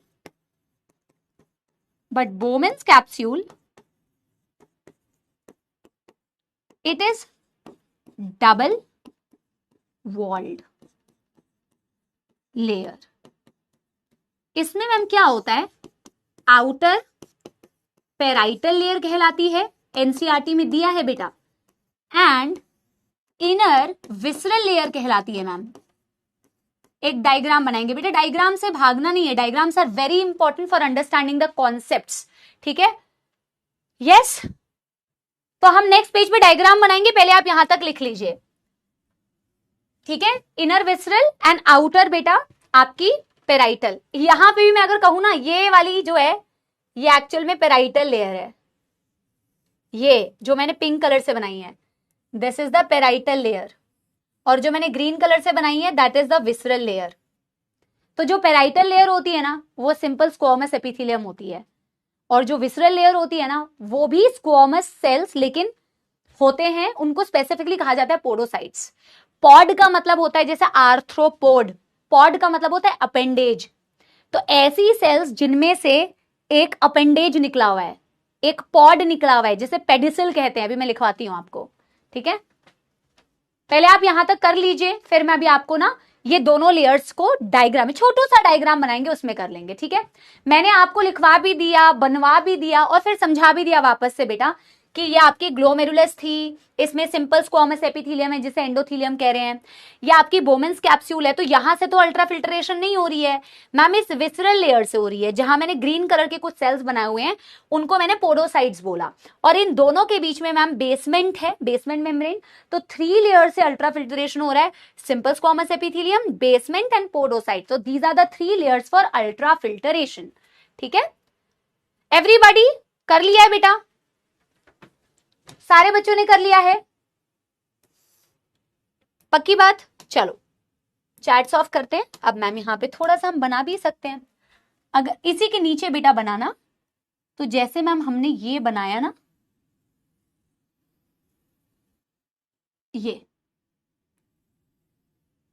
इस साइड का बेटा बनता क्यों नहीं है?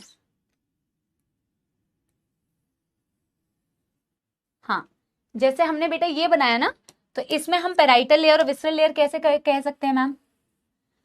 ये जो मैम बाहर की तरफ हमें दिख रही है, जो हमने पीछे भी बनाई हुई है, this is called as the parietal layer. It is lined by simple squamous epithelium. Simple squamous epithelium, this is the outer parietal layer. और ये जो मैम आपने पोडोसाइट्स बनाए हैं, ये मॉडिफाइड सेल्स होते हैं ये। अब एक एक सेल को ना इसमें थोड़ा सा हमें ध्यान से देखना है, क्योंकि ये डिसाइड करता है कि किस साइज का फिल्टरेट, किस साइज का सॉल्यूट इसमें से पास होगा, ठीक है। ये तो मैम हमने पीछे भी बनाया हुआ था कि ये पेराइटल लेयर है बोमेंस कैप्सूल की, ये होती है simple squamous epithelium, simple squamous epithelium. और मैम ये होती है, इस साइड लिख रही हूं, इसी साइड लिखना क्योंकि इस सेल को हम जूम करके थोड़ा बनाएंगे। ये होती है मैम विसरल लेयर,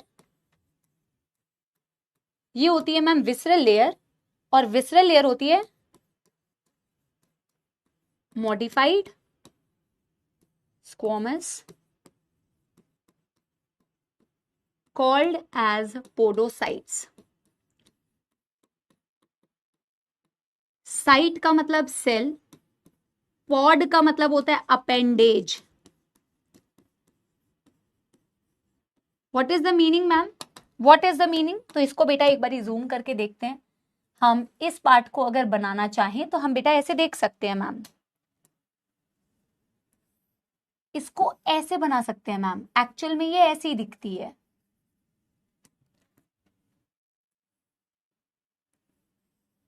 ऐसी।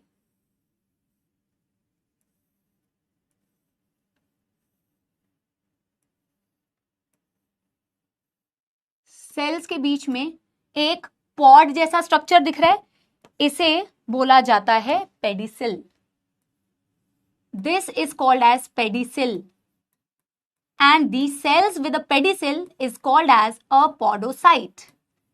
In fact, सपोलो ये दो पेडिसिल के बीच का जो डिस्टेंस होता है ये इतना बड़ा नहीं है, ये माइक्रोस्कोपिक है। जैसे अगर चाय की छन्नी को देखोगे, अगर उस छन्नी में छेद हो जाए तो जो चीजें तुम्हें फिल्टर नहीं करनी थी वो भी फिल्टर हो जाएगी। तुम्हें चाय पत्ती नहीं छाननी थी बेटा, तुम्हें चाय को नीचे छानना था। अब तुम्हारे छन्नी में ही छेद हो गया है बेटा, अब उसको सिलोगे थोड़ी। चाय की छन्नी में अगर छेद हो गया तो बेटा क्या होगा, जो फिल्टर नहीं करना था वो भी फिल्टर हो जाएगा। तुम्हारी पेडिसिल्स के बीच का जो डिस्टेंस होता है उसे कहा जाता है फिल्टरेशन स्लिट। फिल्टरेशन स्लिट का मतलब होता है एक गैप। वो गैप ये डिसाइड करता है कि उसमें से कौन सी चीज पास आउट होगी। So size of the filtration slit is very important because it can actually decide कि इसमें से कौन सी चीज को फिल्टर होना है या नहीं होना है। This forms the filtration slits. Got it? So ये क्या है? This is the filtration slit. This is the filtration slit, very important. और क्या लिख सकते हैं? The distance between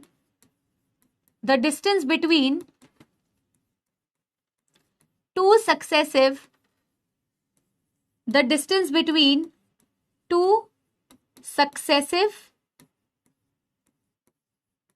pedicel is called as the filtration slits and the cells are called as podocytes. ये तो मैंने आपको अल्ट्रा फिल्टरेशन की बेटा मेम्ब्रेन समझाई है, क्या इसमें कोई कष्ट? अब मैम फिल्टर होता क्या है बेटा, क्लैरिटी आ गई, हमने डायग्राम को अलग से बना भी लिया और आपको बेटा नेफ्रॉन के दो पार्ट्स में एपिथेलियम समझ में आ गई, एक आपको समझ में आ गया ग्लोमेरुलस में क्या है और आपकी बोमेंस कैप्सूल की शक्ल सूरत कैसे दिखती है। थोड़ा एसी ठंडा कर देना यार, ये आपको समझ में आ गया ना बेटा। लेकिन अल्ट्रा फिल्टरेशन किसकी होती है? तुम्हारे ब्लड की फिल्टरेशन होती है। और कैसे होती है मैम? और कैसे होती है मैम? कितना ब्लड फिल्टर होता है? ग्लोमेरुलर फिल्टरेशन रेट क्या होता है? एक्टिव प्रोसेस होता है या पैसिव प्रोसेस होता है? कौन सी चीज फिल्टर आउट हो जाती है? आपने अभी अभी एक चैप्टर पढ़ा था बेटा बॉडी फ्लूइड्स एंड सर्कुलेशन, उसमें तुमने एक टॉपिक पढ़ा था कार्डियक आउटपुट। कितने बच्चों को याद आ रहा है कार्डियक आउटपुट क्या था और स्ट्रोक वॉल्यूम क्या था? बताओ। आपने बेटा एक टॉपिक पढ़ा स्ट्रोक वॉल्यूम। स्ट्रोक वॉल्यूम में तुमने कहा था हमारी वेंट्रिकल्स में बेटा around each ventricle has 120 ml blood. अब यहाँ पे वो टॉपिक्स आने वाले हैं, कनेक्टेड टॉपिक्स हैं, जिन्होंने पहली बार ये चैप्टर पढ़ रहे हो उनके लिए बता भी दे रही हूँ। Each ventricle has approximately 120 ml blood यहाँ, 120 ml ब्लड यहाँ, जिसे हम एंड डायस्टोलिक वॉल्यूम कह रहे थे। जब हम वेंट्रिकल्स को सिस्टोल करते हैं, वेंट्रिकल्स को कॉन्ट्रैक्ट करते हैं, तो इसमें से बेटा, हाँ इसमें से बेटा याद है ना, बताओ।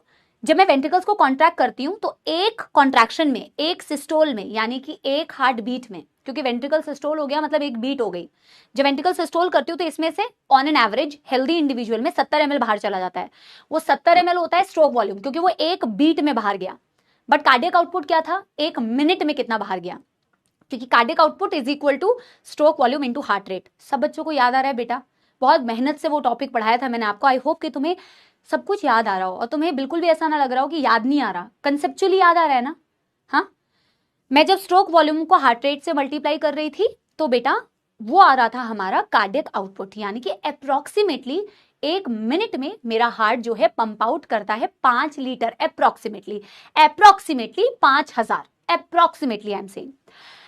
अल्ट्रा फिल्टरेशन में आपकी एनसीईआरटी कहती है कि approximately 1/5 of the blood pumped by heart per minute reaches the kidney undergoes ultra filtration। ध्यान से ये बात को सुनो। एनसीईआरटी ने क्या कहा? About 1/5 of the blood pumped by the heart per minute, यानी कि कार्डियक आउटपुट का 1/5। कार्डियक आउटपुट का 1/5, क्योंकि क्या बोल रही है? 1/5 of the blood pumped by heart in a minute। In a minute जो पंप करती है वो क्या होती है बेटा? Cardiac output. उसका 1/5 जो ब्लड होता है वो किडनीज के पास आ रहा होता है फॉर अल्ट्रा फिल्टरेशन। वो फिल्टरेशन के लिए आ रहा होता है, पूरा फिल्टर होता नहीं है, वो फिल्टरेशन के लिए आया है, जिसकी वैल्यू एनसीईआरटी में दी हुई है 1100 से 1200।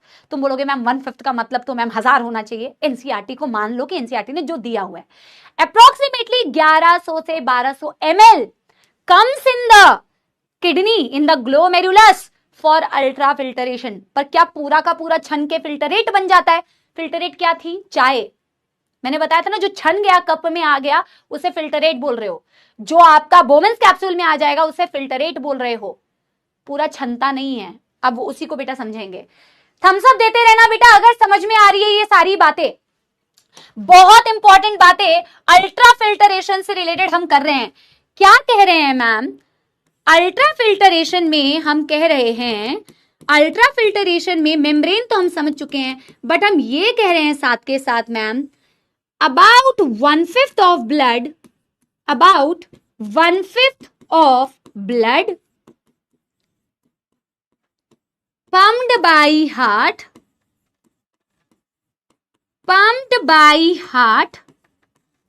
per minute reaches kidney for ultra filtration। क्या यही जीएफआर होता है? क्या ये फिल्टरेशन रेट है? क्या ये फिल्टरेशन रेट है? नहीं, बच्चे अक्सर गलती करते हैं। ये फिल्टरेशन रेट नहीं है। और जब मैं कह रही हूं 1/5 of the blood pumped by heart पर मिनट, दिस मीन्स अप्रोक्सीमेटली 1100 से 1200 ml। जो बच्चे कार्डियक आउटपुट नहीं पढ़ के आए हैं उनको मैं बता दूं, हमारा जो कार्डियक आउटपुट होता है वो अप्रोक्सीमेटली 5040 ml है, और इसी का हम निकालते हैं, इसका ही निकालते हैं 1/5। तो इसका 1/5 अप्रोक्सीमेटली एज पर एनसीईआरटी हम कह सकते हैं 1100 से 1200। कोई दुखदर्द समस्या तो नहीं? यस।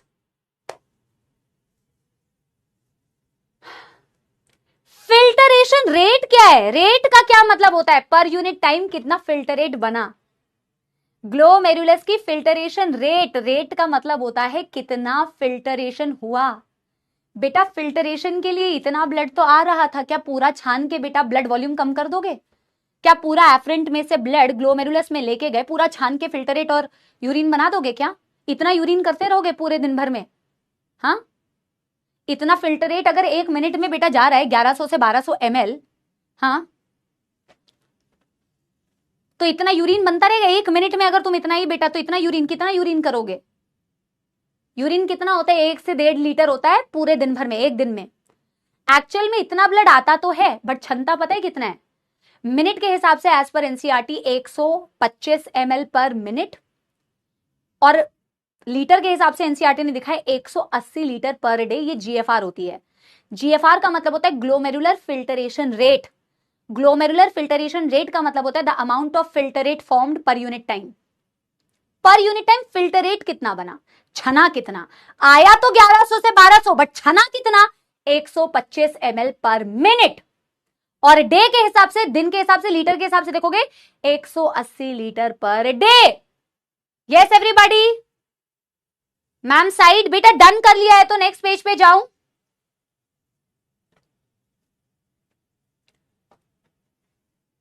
इसे ऐसे लिख लो, this is the outer layer, this is the inner layer. ये पेज अगर नोट कर लिया है तो बेटा आगे जाऊं। बेटा ये मैथमेटिकल चीजें हैं और तुम लोग थोड़ा सा कंफ्यूज जाते हो मैथमेटिकल चीज में, तो इसको बहुत ध्यान से करना है बेटा, ठीक है ना? इसको बहुत ध्यान से करना है। Okay?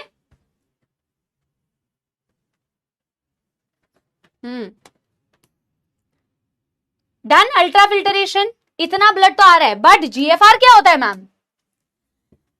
But GFR which is defined as the glomerular filtration rate, glomerular filtration rate is the amount of beta filtrate formed per unit time, amount of filtrate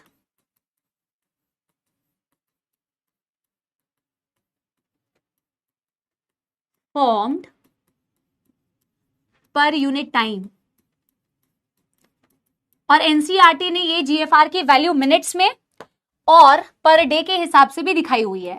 तो as per NCERT GFR is, इधर तुम कह लो 125 ml per minute, और day के हिसाब से तुम कहोगे 180। बेटा इतना जाते हो तुम लोग? 180 लीटर निकलता है क्या बताओ? फिल्टर रेट तो बना दिया तुमने, इतना निकलता है क्या कभी? इतना तो बेटा लॉजिकली 1 लीटर का मतलब क्या होता है? आई थिंक 1 लीटर की बोतल होगी, ये 1 लीटर की बोतल है, ये 180 लीटर फिल्टर रेट बना। अब लॉजिकली बताओ इतना आती है क्या? बताओ। हाँ, ये तो फिल्टर रेट बनाया तुमने। सोचो तुम लेके आए थे 1100 से 1200 ml फिल्टरेशन के लिए, 1100 से 1200 ml तुम फिल्टरेशन के लिए लेके आए, तुमने उतना फिल्टर भी नहीं किया। 1 मिनट में तुम बेटा लेके आए थे 1100 से 1200, तुमने उसमें से फिल्टर कितना किया? 125 ml। लेकिन यूरिन कितना बनाया? नहीं करते हो मैम। 180 लीटर। अभी तो मैंने बताया कितना यूरिन होता है? 1 लीटर, 1 से 1.5 लीटर। तो भाई ये बाकी सारा कहां गया? सोचो। कहोगे कि यार मैम बॉडी तो बड़ी बकवास अजीब चीज है, छानती है फिर एब्जॉर्ब भी कर लेती है। बकवास नहीं है, नहीं करेगी ना तो मौत आएगी रियल वाली। बॉडी ने 180 litre per day filter rate तो बना दिया, बट 99% इसमें से रीएब्जॉर्ब कर लिया, क्योंकि यूरिन जो बनता है वो सिर्फ 1 से 1.5 लीटर ही बनता है तुम्हारे पर डे। अगर 1 लीटर बना तो 180 में से केवल 1 लीटर, बाकी सारा कहां चला गया? 99% इज रीएब्जॉर्ब्ड। ओके, हम लोग ह्यूमंस लोग, सपोले लोग बहुत हाईली, सपोले मतलब तुम, ह्यूमन सपोला, बहुत ही कंसंट्रेटेड यूरिन प्रोड्यूस करते हैं कंपेयर्ड टू जो हमारा फिल्टरेट बनता है उसके कंपैरिजन में।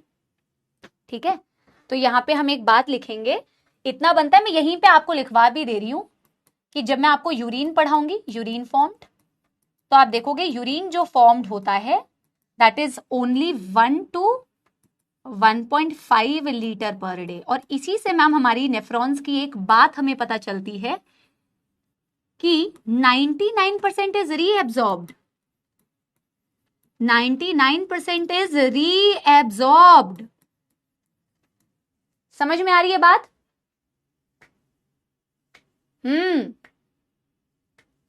यस, ठीक है। अब एक चीज और, अब मैं थोड़ा सा अतिरिक्त ज्ञान बता रही हूं, बट बहुत इजी है। देखो एनसीईआरटी ने तो क्लियरली एक लाइन में कह दिया, नो स्पैमिंग बेटा, I will switch of the chats. पढ़ने में फोकस कीजिए, ठीक है। Today I was also not feeling well, but I am taking class with full energy and smile. तो आप लोग कम से कम इतने एफर्ट्स तो कर ही सकते हो कि आप पढ़ सकते हो आराम से बिना किसी स्पैमिंग के, ठीक है ना। अब बेटा क्या मैंने बोला कि एनसीईआरटी ने तो एक ही लाइन में एक बात खत्म कर दी है कि यार ये जो फिल्टरेशन हो रहा है किस वजह से हो रहा है? प्रेशर की वजह से हो रहा है। कौन सा प्रेशर? एफरेंट आर्टीरियोल का डायमीटर देखो मैम, और ग्लोमेरुलस का डायमीटर देखो मैम। इतने बड़े डायमीटर से जब इतनी पतली पतली कैपिलरीज में ब्लड आएगा तो कितने प्रेशर से आएगा बेटा? इतने प्रेशर से आता है कि आपका जो ग्लोमेरुलस में सिंपल स्क्वामस एपिथेलियम है उससे प्रेशर से ब्लड छन जाता है। एक्चुअल में जो मेन फैक्टर होता है ना बेटा, जो ये फिल्टरेशन कराता है, वो वही प्रेशर होता है जो आपके ग्लोमेरुलस में ब्लड का प्रेशर होता है। एनसीईआरटी ने अलग से कोई बात नहीं कही हुई। ग्लोमेरुलर हाइड्रोस्टैटिक प्रेशर क्या है, बीसीओपी यानी ब्लड कोलाइडल ऑस्मोटिक प्रेशर क्या है, कैप्सूलर हाइड्रोस्टैटिक प्रेशर क्या है, मैं सजेस्ट करूंगी सिंसियरली और जेन्युइनली, एक्चुअल में ये सब पूछा भी जाने के बहुत रेयर चांसेस है। पूछा एनसीईआरटी ही जाता है, चाहे आप कुछ भी बोलो। लेकिन मैं आप लोगों को थोड़ा सा जस्ट फॉर द इंफॉर्मेशन अतिरिक्त ज्ञान के फॉर्म में लिखवा दे रही हूं, बट मेनली एनसीईआरटी याद रखना। और ultra filtration completely passive process है, कोई एनर्जी नहीं लग रही है बेटा, प्रेशर की वजह से ही फिल्टरेशन हो रहा है, आपको एक्टिव एनर्जी कुछ लगानी नहीं पड़ रही। Ultra filtration is a passive process, केवल मात्र प्रेशर की वजह से होता है। और जो मेन प्रेशर होता है जिसकी वजह से फिल्टरेशन हो रही होती है, वो प्रेशर होता है ग्लोमेरुलस के अंदर मौजूद ब्लड का इतना ज्यादा प्रेशर, जो कि एफरेंट से आया है। एफरेंट का डायमीटर इतना, जैसे ग्लोमेरुलस में आया पतली पतली पतली पतली कैपिलरीज है, तो हाई प्रेशर है उसके अंदर, जिसकी वजह से मेनली फिल्टरेशन हो जाता है। But there are 2 more pressures जो आपके नेट फिल्टरेशन, कितना फिल्टरेट बनेगा, ये कितना फिल्टरेट बनेगा उसको डिसाइड करता है, ठीक है। तो पहले तो मैं यहां पे एक चीज लिखा देती हूं कि ultra filtration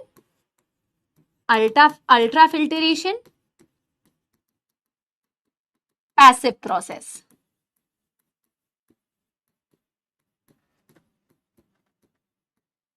mainly occurs due to increased pressure in glomeruli।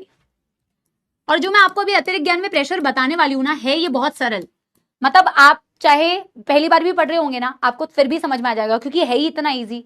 जो नेट प्रेशर जो डिसाइड करता है कि कितना फिल्टरेशन रेट होना चाहिए, तो मैं नोट डाल के आपको बता देती हूँ कि कौन कौन से टोटल प्रेशर्स होते हैं जो डिसाइड करते हैं कि अल्टीमेटली जीएफआर क्या होना चाहिए। तो दिस इज लिटिल बिट अतिरिक्त ज्ञान, बहुत ईजी है, आप पहली टाइम भी पढ़ रहे होगे ना तो भी आपको समझ में आ जाएगा।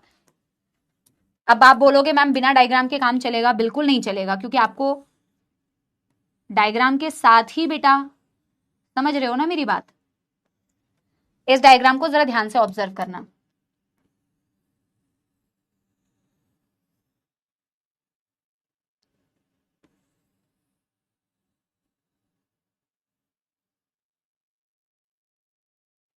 बेटा इस डायग्राम को जरा ध्यान से ऑब्जर्व करना,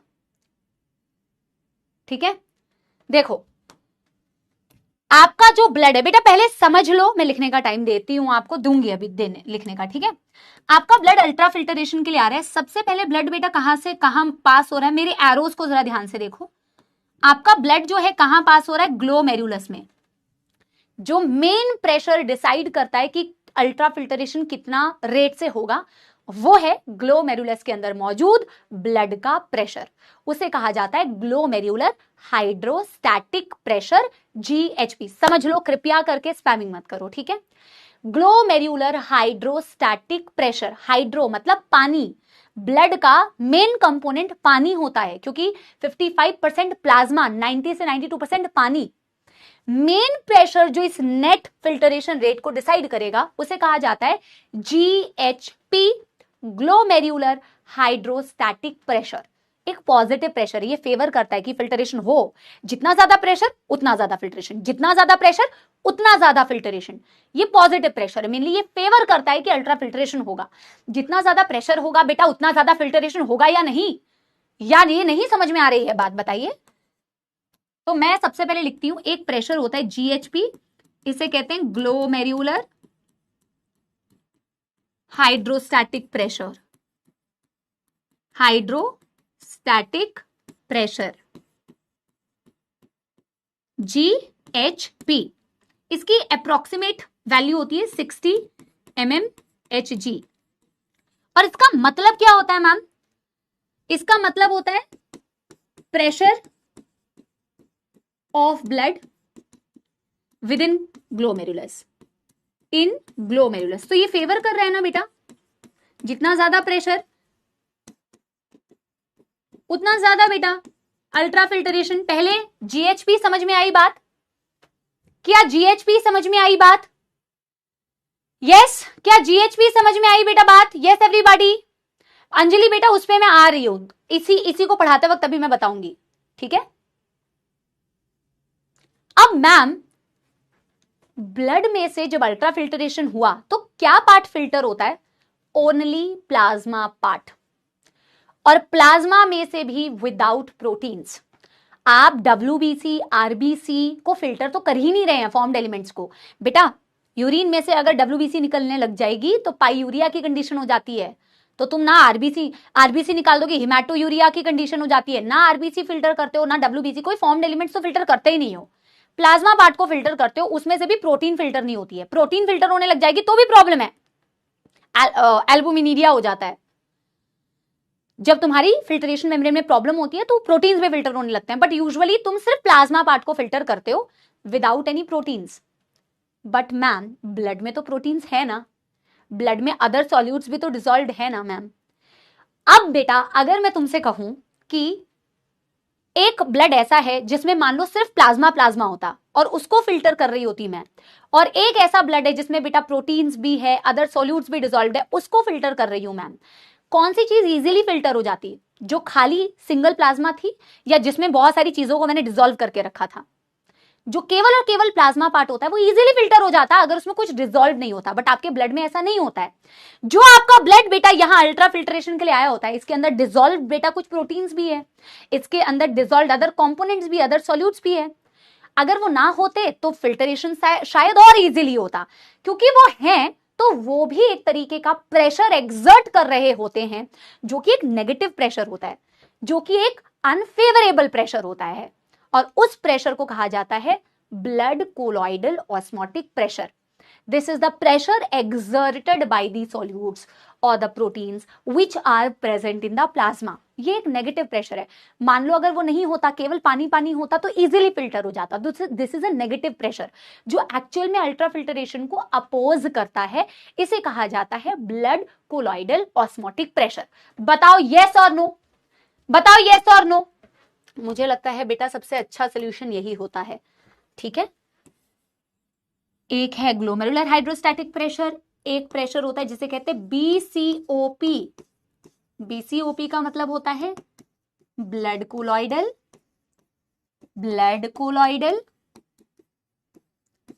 ऑस्मोटिक प्रेशर। और ब्लड में ही प्रेजेंट कोलॉइडल ऑस्मोटिक प्रेशर मतलब मैम यहां ब्लड में डिसॉल्व कुछ प्रोटीन्स है ना, ये एक नेगेटिव प्रेशर दे रही होगी मैम। इन केस अगर ये नहीं होती ना मैम तो ज्यादा इजीली फिल्टर होता, तो इनकी वजह से नेगेटिव प्रेशर आता है। मान लो ये प्रोटीन्स है, ठीक है, तो इसमें मैं कह रही हूं सॉल्यूट्स, या मैं कह रही हूं प्रोटीन्स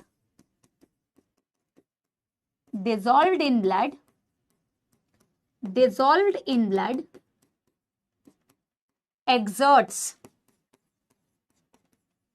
a negative pressure,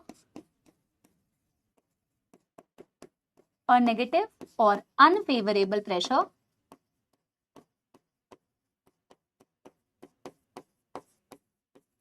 तो ये अपोज कर रहा है अल्ट्राफिल्टरेशन को। इसकी वैल्यू जैसे बेटा आपने पढ़ी ना, अप्रोक्सीमेटली 60 mmHg होती है, इसकी वैल्यू अप्रोक्सीमेटली 20 mmHg होती है। क्या ये कहीं एनसीईआरटी में दिया हुआ है? बिल्कुल भी नहीं, ये केवल अतिरिक्त ज्ञान है। एक हो गया ग्लोमेरुलर हाइड्रोस्टैटिक प्रेशर, एनसीईआरटी में केवल एक्चुअल में ना इसकी बात की हुई है कि मेनली जो अल्ट्राफिल्टरेशन होता है वो डिसाइड होता है कि ग्लोमेरुलस के अंदर कितने प्रेशर से ब्लड गया, वही मेन प्रेशर होता है जो डिसाइड करता है, और एक्चुअल में यही मेन प्रेशर होता है। अब दूसरा प्रेशर क्या था? जो नेगेटिव प्रेशर था, अनफेवरेबल प्रेशर था। यहां पे जो बेटा आपकी डिसॉल्व्ड ब्लड के अंदर प्रोटीन थी वो एक नेगेटिव प्रेशर क्रिएट कर रही थी। एक और प्रेशर होगा बेटा, ऐसा जब होता है अल्ट्राफिल्ट्रेशन तो ब्लड छन के आपके बोमेंस कैप्सूल में भी तो गया ना। जब तक तो बोमेंस कैप्सूल खाली था तब तक तो मजे ही मजे हैं, बहुत इजीली अल्ट्राफिल्ट्रेशन हो रहा है, बहुत इजीली अल्ट्राफिल्ट्रेशन हो रहा है। बट बेटा जब अल्ट्राफिल्ट्रेशन होता है तो यहां पे भी तो फिल्टर रेट एक्यूमुलेट हो रहा है। क्या फिल्टर रेट यहाँ पे एक्यूमुलेट होता जा रहा है? हाँ ma'am, filter rate, plasma part जो फिल्टर होता गया वो इसमें एक्यूमुलेट होता जा रहा है। अब मैम अगर ये खाली था तब तक तो इजीली फिल्टर हो जाता है, बट ये खाली थोड़ी होता है मैम, इसके अंदर जो फिल्टर रेट मौजूद होती है। अब मुझे बताओ ये पॉजिटिव प्रेशर लगानी चाहिए या नेगेटिव प्रेशर लगानी चाहिए? आप मुझे बताओ। इसे कहा जाता है capsular hydrostatic pressure, CHP। Capsular hydrostatic pressure जिसे कहते हैं CHP, ये पॉजिटिव प्रेशर देगा, ये फेवर करेगा कि हाँ आ जाओ, या ये अपोज कर रहा होगा? लॉजिकली सोच के बताओ। और कैप्स्यूलर का मतलब ही होता है बोमेंस capsule. Negative pressure, absolutely absolutely, क्योंकि फिल्टर रेट ऑलरेडी कुछ मौजूद है तुम्हारे बोमेंस कैप्सूल के अंदर, ये फेवर नहीं कर रहा होता कि आजा भाई और फिल्टर रेट आजा, ये भी एक अपोजिंग प्रेशर लगा रहा होता है। इसे कहते हैं capsular hydrostatic pressure. These are the only 3 pressures जो ओवरऑल नेट फिल्टरेशन प्रेशर को डिसाइड करते हैं, इफेक्टिव जो प्रेशर होता है उसको डिसाइड करते हैं। इजी, सारे बच्चों ने सही आंसर दिया है, बिल्कुल सही आंसर दिया है। आंसर के लिए ही ऑन करूंगी, ठीक है। ये हो गया ब्लड कोलॉइडल ऑस्मोटिक प्रेशर, और लास्ट प्रेशर मैं यहीं पे लिख रही हूं, उसे कहते हैं बेटा, उसे कहते हैं capsular hydrostatic pressure. Capsular hydrostatic pressure.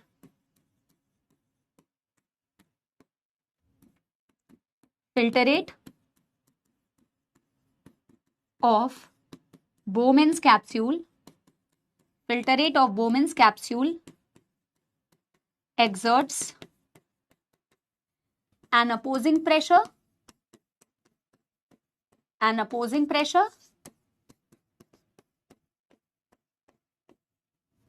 इसकी वैल्यू होती है अप्रोक्सीमेटली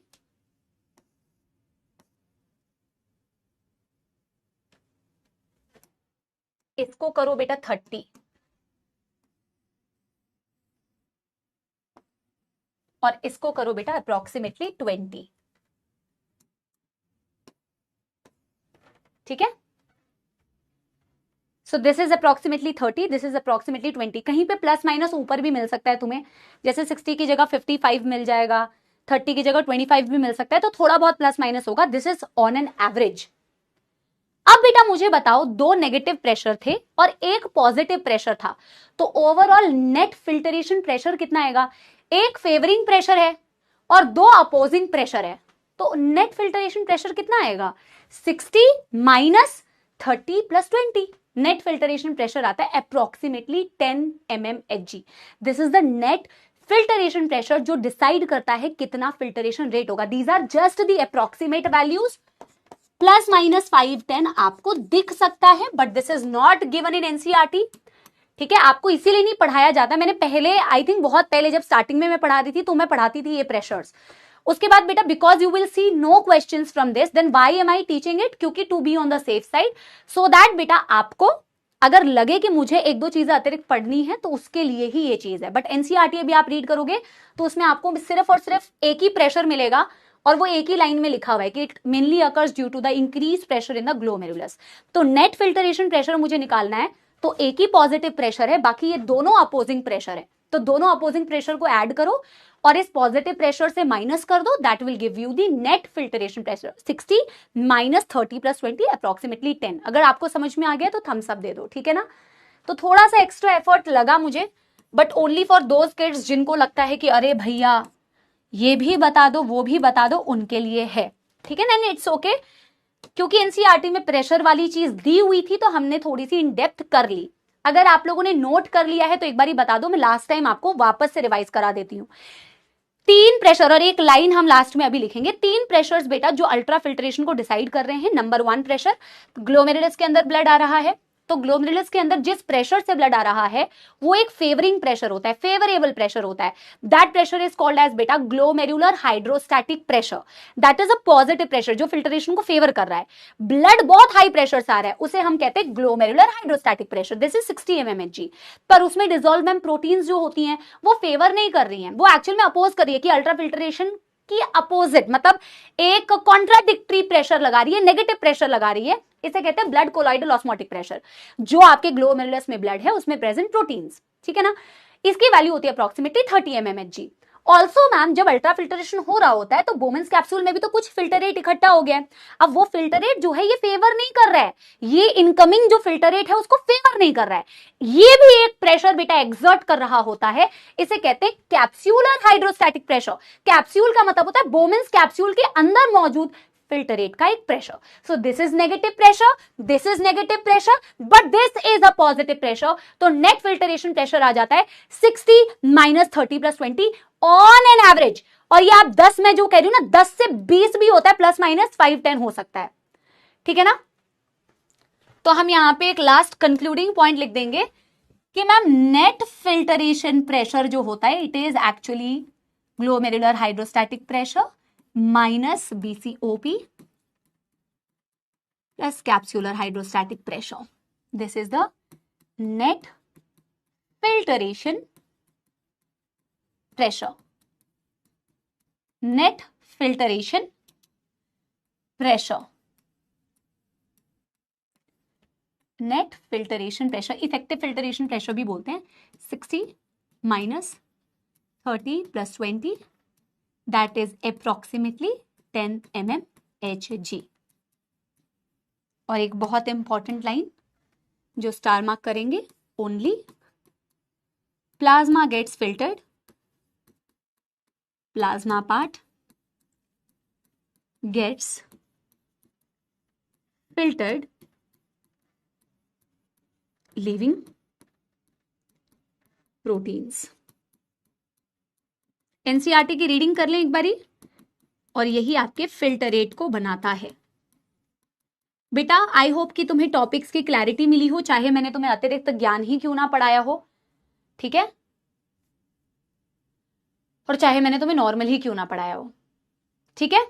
आपको कॉन्सेप्ट्स की क्लैरिटी भी। अब देखो बेटा जो बोलने वाले बच्चे हैं ना बेटा वो तो हमेशा बोलेंगे, आप पढ़ाओगे तो बोलेंगे कि आप एक्स्ट्रा क्यों पढ़ा रहे हो, आप नहीं पढ़ाओगे तो वो बोलेंगे कि आप एक्स्ट्रा क्यों नहीं पढ़ा रहे हो, वहां पे ऐसा है यहां पे ऐसा है। तो वो तो बेटा हमेशा ऐसा होता रहेगा, but we will do what is best for you. जहां मुझे लगता है कि नहीं ये वाली चीज तुम्हें बता देनी चाहिए वहां पे बताऊंगी, जहां मुझे लगता है कि नहीं we can skip this and इसकी जरूरत नहीं है, not NCERT I am saying too much, जहां पे जरूरत नहीं है, बिल्कुल भी जरूरत नहीं है, वहां we will skip it. Okay, पढ़ने वाला बच्चा पढ़ता है और आराम से वो नीट निकालता है, और जो बाकी बच्चे हैं बेटा वो सिर्फ घूमते रहते हैं यहां से वहां, वहां से यहां, और सिर्फ स्पैम करते हैं और कमेंट्स में टीचर को डिस्टर्ब करते हैं और डिमोटिवेट करने की कोशिश करते हैं। But it's okay, that's fine. आपको समझ में आया ना, जो एक्स्ट्रा पढ़ाया जो नॉर्मल पढ़ाया सब समझ में आया ना, ठीक है ना। और ये सबसे ज्यादा हो गया बेटा ऑनलाइन में। ऑनलाइन में you know teachers are doing so much efforts for kids, हर तरीके से बच्चों को पढ़ाने की कोशिश करते हैं कि बच्चा ये भी पढ़ ले, बच्चा ये भी पढ़ ले. Every teacher, I am saying every teacher is very very sincere for you guys. Sincere कि आप समझ जाओ, कोई भी टीचर जो ऑनलाइन में पढ़ा रहे हैं, मैं अपनी बात नहीं कर रही हूँ बेटा, teacher is a teacher for students, they are very very sincere. But nowadays I have seen students YouTube में, आप अगर कमेंट्स, मैं अगर मतलब बैच की बात नहीं कर रही हूँ, बैच में तो मुझे आप लोगों का पता चल जाता है आप क्या, we get your feedbacks right, तो we get to understand everything is going well और नॉट, क्या आपकी अटेंडेंस है, everything. But when I look at YouTube and I see comments, so I am like भाई ठीक है, यहाँ तो अलग ही माहौल है, ये टीचर ऐसे हैं, दिस इज बेस्ट, दे ये ऐसे है, ये ऊपर से पढ़ाते हैं, ये नीचे से पढ़ाते हैं, ये डेप्थ में पढ़ाते हैं, ये ऊपर से कराते हैं, ये लिखवाते हैं, ये फलाना करते हैं. नहीं ठीक है, sometimes we ignore but not all the time. Then we feel कि यार क्या हो चुका है ऑनलाइन में यार, what is happening in online, मतलब no value for some kids. चलो यहाँ पे देखते हैं, चलो Urine formation involves three main processes, namely glomerular filtration, reabsorption and secretion. ठीक है? That takes place in different part of nephron. जैसे कि बेटा ग्लोमेरुलर फिल्टरेशन कहाँ से हुआ, बोमेन्स कैप्सूल एंड आपकी ग्लोमेरुलस. रीएब्जॉर्प्शन हम कल की क्लास में कंटिन्यू करेंगे. अगर आपको डीपीपी में क्वेश्चंस मिले उसको छोड़ देना बेटा, हम कल की क्लास में कंटिन्यू कर लेंगे. ठीक है? सो रीएब्जॉर्प्शन होता है पीसीटी में से, लूप ऑफ हेनले में से, डीसीटी में से, और सिक्रीशन भी बेटा अलग अलग पार्ट में से होता है. ठीक है? Now the first step in urine formation is the filtration of blood which is carried out by glomerulus and it's called as glomerular filtration. बोला फर्स्ट स्टेप होता है आपका formation, urine formation is filtration of blood. Of course पहले तो glomerulus से होता हुआ ही जाता है, जिसको ग्लोमेरुलर फिल्टरेशन कहते हैं. On an average, 1100 से 1200 ml is filtered by the kidneys per minute, which constitutes roughly 1/5 of the blood pumped out by each ventricle in a heart in a minute. Filtered by the kidneys per minute मतलब होता है undergoing ultrafiltration.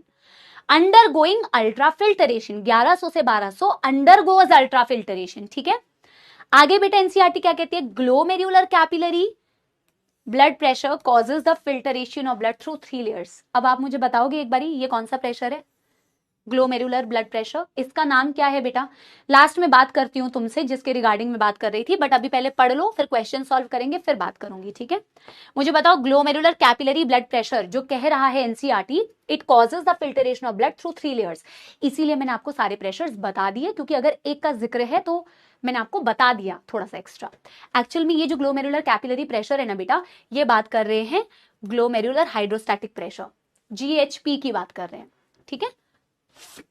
आगे देखो, the endothelium of glomerular blood vessels, of course 3 layers से ma'am पास होता है.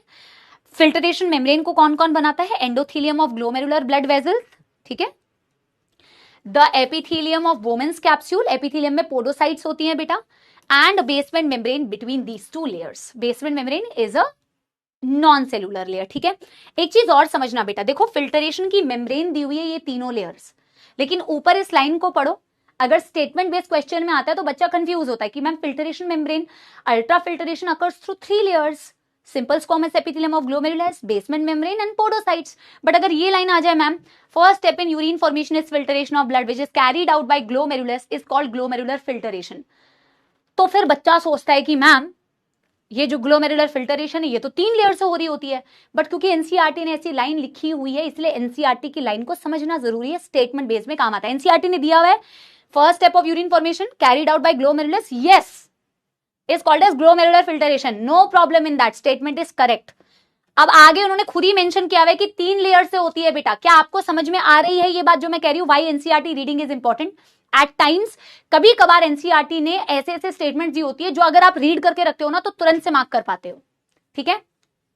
The epithelial cells of Bowman's capsule called as podocytes are arranged in an intricate manner to leave some minute spaces called as filtration slits or slit pores. ये जो podocytes होती है ma'am इनके बीच में ये कुछ इंट्रिकेट कुछ इस तरीके से मैम अरेंज होती है कि इनके बीच में एक गैप बनता है. इसे फिल्टरेशन स्लिट कहते हैं या स्लिट पोर्स भी कहते हैं. ये नाम आप बेटा ऐड कर सकते हो. ठीक है? Blood is filtered out so finally through the membrane that almost all the constituent of plasma except the proteins pass into the lumen of Bowman's capsule, therefore it is called as ultrafiltration। बोला इतना precisely blood filter होता है कि proteins को छोड़ के, देखो बाकी तो ब्लड का पार्ट फिल्टर ही नहीं हुआ, प्लाज्मा में से भी प्रोटीन्स छोड़ देते हैं और फिर बाकी सारी चीजें मैम फिल्टर आउट होती है, ठीक है। The amount of filtrate form by the kidneys per minute is actually called as glomerular filtration rate. 1100 से 1200 ml पर मिनट आता जरूर है, बट जो फिल्टर होता है बेटा उसे कहा जाता है GFR। In healthy individual it is 125 ml per minute या 180 लीटर पर डे। ये देखो यहाँ पे दिया हुआ है, kidney has inbuilt mechanism for regulation of glomerular filtration rate. जो अभी हमने बेटा मैकेनिज्म नहीं पढ़ा है कि GFR अगर ऊपर नीचे होती है तो आपकी रेगुलेशन हो सकती है। जैसे JGA is a sensitive region formed by cellular modification of DCT and efferent arteriole at their contact. तो JGA एक स्पेशल सेंसिटिव एरिया होता है जो सेल्स की मॉडिफिकेशन से बनता है, किसकी, DCT और एफरेंट की मॉडिफिकेशन से बनता है। और ये लिखा हुआ है and the at the point of contact, ये मैंने अभी आपको पढ़ाया नहीं है क्योंकि रेगुलेशन में पढ़ेंगे। और क्या मॉडिफिकेशन होती है वो भी मैं आपको बता चुकी हूं। एफरेंट में JG सेल्स होते हैं जो रेनिन सीक्रेट करते हैं, और DCT के मैंने एक सेक्शन दिखाया आपको मेडिजी का, जिसमें कॉन्टैक्ट पॉइंट पे बहुत कॉम्पैक्टली पैक्ड, डेंसली पैक्ड आपके बेटा क्यूबॉइडल सेल्स होते हैं, ठीक है। बस अभी तो बेटा और पढ़ाया ही नहीं है, रीएब्जॉर्प्शन और बाकी सारी चीजें तो हम अगले दिन पढ़ेंगे, ठीक है। तो do let me know in the comment section कैसा लगा आप लोगों को लेक्चर, और NCERT कैटलिस्ट को बेटा फटाफट से कर लेते हैं और टाटा बाय बाय आप लोगों को करते हैं। आप लोग केवल पढ़ाई कीजिए, देखिए it's okay, no matter what you do in life बेटा, everybody will be there to say something, okay. So remember, आप अपना काम कीजिए। जिस दिन आप इंडिपेंडेंट हो गए, आप पैसे कमा रहे हैं, आप इंडिपेंडेंट है, अपने माँ बाप का ख्याल रख पा रहे हैं, अपना ख्याल रख पा रहे हैं, ठीक है। सो चलिए क्वेश्चन नंबर 1 करते हैं बेटा। क्वेश्चन नंबर 1 कमेंट्स में आंसर दे देना, okay. Read the following statement and choose the correct answer. In humans, ammonia produced by the metabolism is converted into urea by kidneys and eliminated by them. This statement is false. Eliminate तो urea बेटा kidney से ही होता है, but conversion जो होता है, urea का elimination जो होता है किडनी से ही होता है, अल्टीमेटली नेफ्रॉन्स के थ्रू। बट अमोनिया का जो कन्वर्जन यूरिया में होता है, यूरिया साइकिल में, it is not converted into urea bye kidney, it is converted into urea bye liver using ornithine cycle. So this is beta false. The extension of medulla between cortex is called as column of Bertini. The extension of cortex between medulla is called as the column of Bertini. जो भी बेटा 2 answer दे रहे हैं, 1 भी answer दे रहे हैं, गलत answer दे रहे हैं, both statements are incorrect. Ammonia produced by metabolism converted into urea by liver and eliminated by kidney. ठीक है, Option 4 is the correct answer. Question number 2. The main differentiating factor between cortical and juxtamedullary nephron is the length of loop of Henle. ये बिल्कुल सही बात है। cortical nephron और उनके बीच में मेन जो डिफरेंस है वो length of loop of Henle से ही डिसाइड होता है। long loop of Henle for your medullary nephron, short loop of Henle for your cortical nephron, ठीक है। Majority of the nephrons in our body has long loop of Henle. This is false, क्योंकि majority of nephrons बेटा हमारी body में जो होते हैं वो कॉर्टिकल नेफ्रॉन्स होते हैं, 85% of the nephron, and they have short loop of Henle. Assertion is true, reason is false. Option 3 is the correct answer. Question number 3. Read the following statement and choose the correct answer. Bony fish eliminate out ammonia. Yes, bony fishes बेटा हमने first ammonotelic animal में पढ़ा, aquatic insects, aquatic amphibians, bony fish, और कोई example पढ़ा था क्या? Aquatic amphibians, aquatic insects and bony fish, यही पढ़े थे ना अमोनोटेलिक में। तो ये तो मैम एलिमिनेट करते ही हैं। Kidneys do not play a significant role in removal of ammonia in fish. Yes, आपने पढ़ा था ना कि अमोनोटेलिक एनिमल्स जो होते हैं उसमें ammonia usually across the gill surface ही वो हो जाता है, क्या बोलते हैं, eliminate. So kidney do not play a significant role. NCERT की लाइन है, both statements are absolutely correct. NCERT पढ़ाई थी मैंने, both the statements are absolutely right. Option 3 is the correct answer. ठीक है, चलो question number 4. Nephridia are tubular excretory structures in annelids. Yes, simple tubular structures होते हैं, tubular structures होते हैं। हमारे वाले जो नेफ्रॉन्स होते हैं वो कॉम्प्लेक्स ट्यूब्यूलर स्ट्रक्चर्स होते हैं। Nephridia helps in excretion and maintaining fluid ionic balance. Absolutely right बेटा। आप अगर एनसीईआरटी में एक्सक्रीशन की समरी देखोगे उसमें सारे एक्सक्रीटरी स्ट्रक्चर्स को कॉमनली लिखा हुआ है कि नेफ्रीडिया हो गया, प्रोटोनेफ्रीडिया हो गया, फीगन ट्यूब्यूल्स हो गया, ग्रीन ग्लैंड्स हो गए, ये एक्सक्रीटरी भी होते हैं, ऑस्मो रेगुलेटरी भी होते हैं, तो both the statements are absolutely correct. Option 3 is the correct answer. Question number 5. Animals can accumulate the waste like sodium, potassium chloride, etc. via excess of ingestion too. तो दिया हुआ है तो सही है कि हमारी बॉडी के अंदर ये एक्सेस ऑफ इंजेशन या मेटाबॉलिज्म से एक्यूमुलेट हो सकता है. बिल्कुल सही बात है ma'am. Ammonia is the most toxic waste and it requires less water for its removal. It requires highest water for its removal. It is the most toxic definitely, but it requires highest amount of water for its elimination. इसीलिए terrestrial adaptations में हम कभी भी ammonia eliminate नहीं करते, हम urea या फिर आप देखोगे कुछ एनिमल्स को यूरिक एसिड एलिमिनेट करते हुए. So assertion is true, reason is false. Option 3 is the correct answer. Next question, question number 6. Question number 6. Renal tubule begins with Bowman's capsule. Yes, renal tubule begins with Bowman's capsule. एक part होता है glomerulus, एक part होता है renal tubule. Renal tubule starts with Bowman's capsule. Malpighian corpuscle is situated in the cortical region of the kidney. Yes, Malpighian corpuscle का मतलब होता है ग्लोमेरुलस प्लस बोमेंस कैप्सूल और इसकी पोजीशन होती है. अच्छा, ये रिवाइज कराते वक्त मैं रिवाइज कराना भी भूल गई थी. आपके नेफ्रॉन के बेटा बोमेंस कैप्सूल हो गया, ग्लोमेरुलस हो गया, यानी कि आपका रीनल कॉर्पसल हो गया, आपकी पीसीटी हो गई, आपकी डीसीटी हो गई. ये सारे आपके कॉर्टेक्स एरिया में मौजूद होते हैं. आपका लूप ऑफ हेनले लेकिन कहाँ मौजूद होता है? मेड्यूला के अंदर. और आपका कलेक्टिंग डक्ट कहाँ मौजूद होता है? कॉर्टेक्स से स्टार्ट करते हुए मेड्यूला के अंदर मौजूद होता है. ठीक है, so both the statements are absolutely correct. Option 3. कल हम बेटा रीअब्जॉर्प्शन करेंगे. रीअब्जॉर्प्शन करेंगे मतलब पढ़ेंगे बेटा. रीअब्जॉर्प्शन तो बॉडी कर ही रही है. ठीक है, बहुत बहुत धन्यवाद. रीअब्जॉर्प्शन करेंगे. I will suggest you all to look at your lecture planner so that if you have any confusion that, हालांकि मैं बोल रही हूँ ना कि टीचरों के बार बार जस्टिफिकेशन नहीं देनी चाहिए, but anyway online has become so like that we have to tell you all the time. कभी कोई बच्चा ज्वाइन कर रहा है, कभी कोई बच्चा ज्वाइन कर रहा है, तो you look at the lecture plan. We are going absolutely fine, nothing to worry. Tomorrow we are going to start with बेटा reabsorption. Do let me know in the comment section. जैसे मैंने आज comments, और बेटा सिर्फ negative नहीं, वैसे मैं तुम्हें सच बात बताऊं, कुछ पॉजिटिव कमेंट्स भी बहुत सारे होते हैं. अब मैं सब कमेंट्स को तो बेटा नहीं मतलब स्क्रीनशॉट ले सकती. जैसे महवीश वानी का एक कमेंट था, मैम आपसे मिलने के लिए बहुत उत्सुक हूं, बहुत लंबा कमेंट था. फिर सत्यजीत महंता का एक कमेंट था.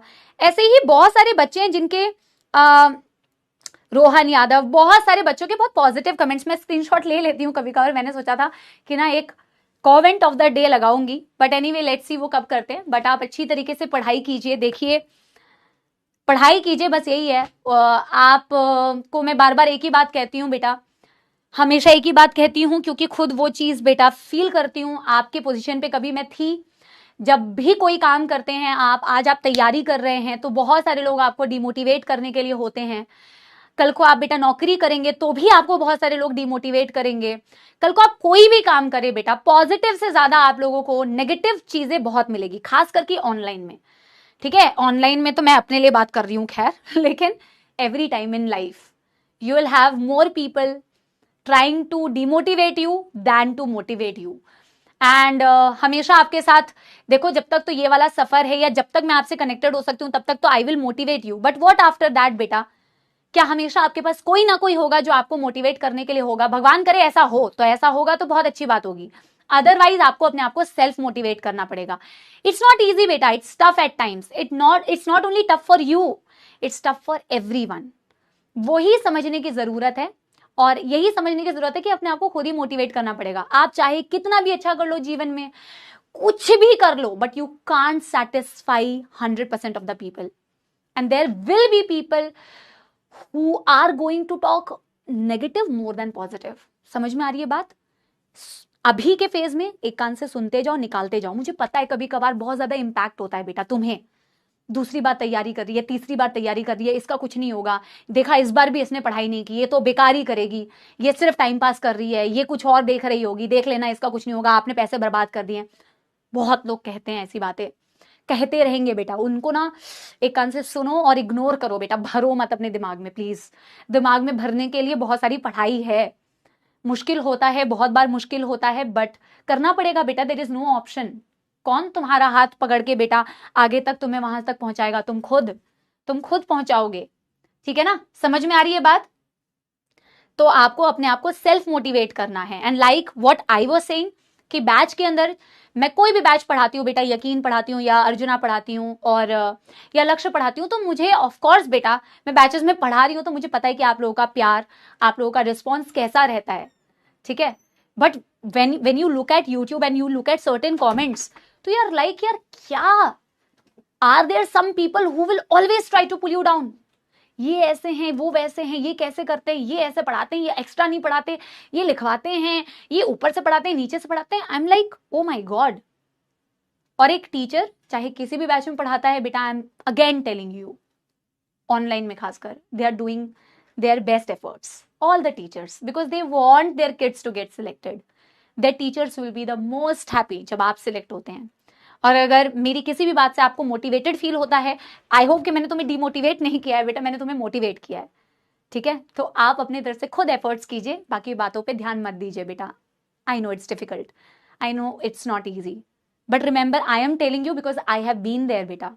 I can empathize. I'm not sympathizing. I've been there. I'm still beta. You know, I go through a lot of things. Maybe you can't see. क्योंकि मैम हमेशा हंसती रहती है ना बेटा, लेकिन हंसते हुए चेहरे का मतलब ये थोड़ी है बेटा। Anyway, love you all बेटा। आप लोग को एक गाना सुना देते हैं और फिर आपको टाटा बाय बाय करते हैं, क्योंकि मेरी भी अगली क्लास है, ठीक है। मुझे कमेंट सेक्शन में जरूर बताइएगा आप लोगों को लेक्चर कैसा लगा, और मैं आप लोगों को आज कौन सा गाना सुनाऊंगी। आज मैं सुनाती हूँ मम्मी वाला गाना, ठीक है। मैंने सुनाया हुआ है मुझे पता है, but since I am also missing my mom, so for mom बेटा, मदर्स, ठीक है, उनके लिए हम गाना सुनाते हैं। तो कौन सा गाना सुनाया जाए? हमारी माओं के लिए, क्योंकि वो कितनी प्योर होती है भाई। माँ आपको कितना प्यार करती है, खाना खाया बेटा, पहुंच गए बेटा, ऑफिस आ गए बेटा, ये कर लिया बेटा, वो कर लिया बेटा, ऐसे तो नहीं है, वैसे तो नहीं, they will always love you unconditionally. So for मम्मियों के लिए एक गाना, ओके। तो कितनी अच्छी है, तो कितनी भोली है, प्यारी प्यारी है, ओ माँ, ओ माँ, ओ माँ, ओ माँ, कि ये जो दुनिया है ये बन है कांटों का, तो फुलवारी है, ओ माँ, ओ माँ, ओ माँ, ओ माँ। देखो मैंने बोला ना, इंसान की फितरत होती है हर चीज में नेगेटिव निकालना। अब एक बच्चे का कमेंट मैंने पढ़ लिया गलती से, मैम व्हाट अबाउट फादर, क्योंकि मैंने अपनी मम्मियों के लिए गाना सुना दिया, इसका मतलब ये थोड़ी है बेटा कि हम पापा से कम मोहब्बत या प्रेम करते हैं। आई लव माई पेरेंट्स बेटा more than anything in this world, ठीक है। पापा के लिए गाया नहीं का मतलब ये नहीं है कि मैं पापा को प्यार नहीं करती या पापा लोगों का कम रोल होता है, ठीक है। So don't try to find negative in everything, okay. There will be negative and positive wherever you go. आप कोई भी काम करे, कोई भी पढ़ाई करे, पॉजिटिव नेगेटिव्स दोनों मिलेंगे, एक्सेप्ट कीजिए इसे। लेकिन उस जगह पे पॉजिटिव्स को ही आपको देखना पड़ेगा कि यार ज्यादा शायद पॉजिटिव्स अगर हैं तो मैं उसको लेके आगे बढ़ सकता हूं। अगर आपको लग रहा है कि वहां पे नेगेटिव ज्यादा हैं तो then you can move ahead and go to somewhere else. But again remember, वहां पे भी पॉजिटिव नेगेटिव दोनों होगा। और अगर आपको लग रहा है पॉजिटिव का पलड़ा भारी है तो पॉजिटिव्स को देखिए और आगे बढ़िए। Love you all, bye bye, thank you so much.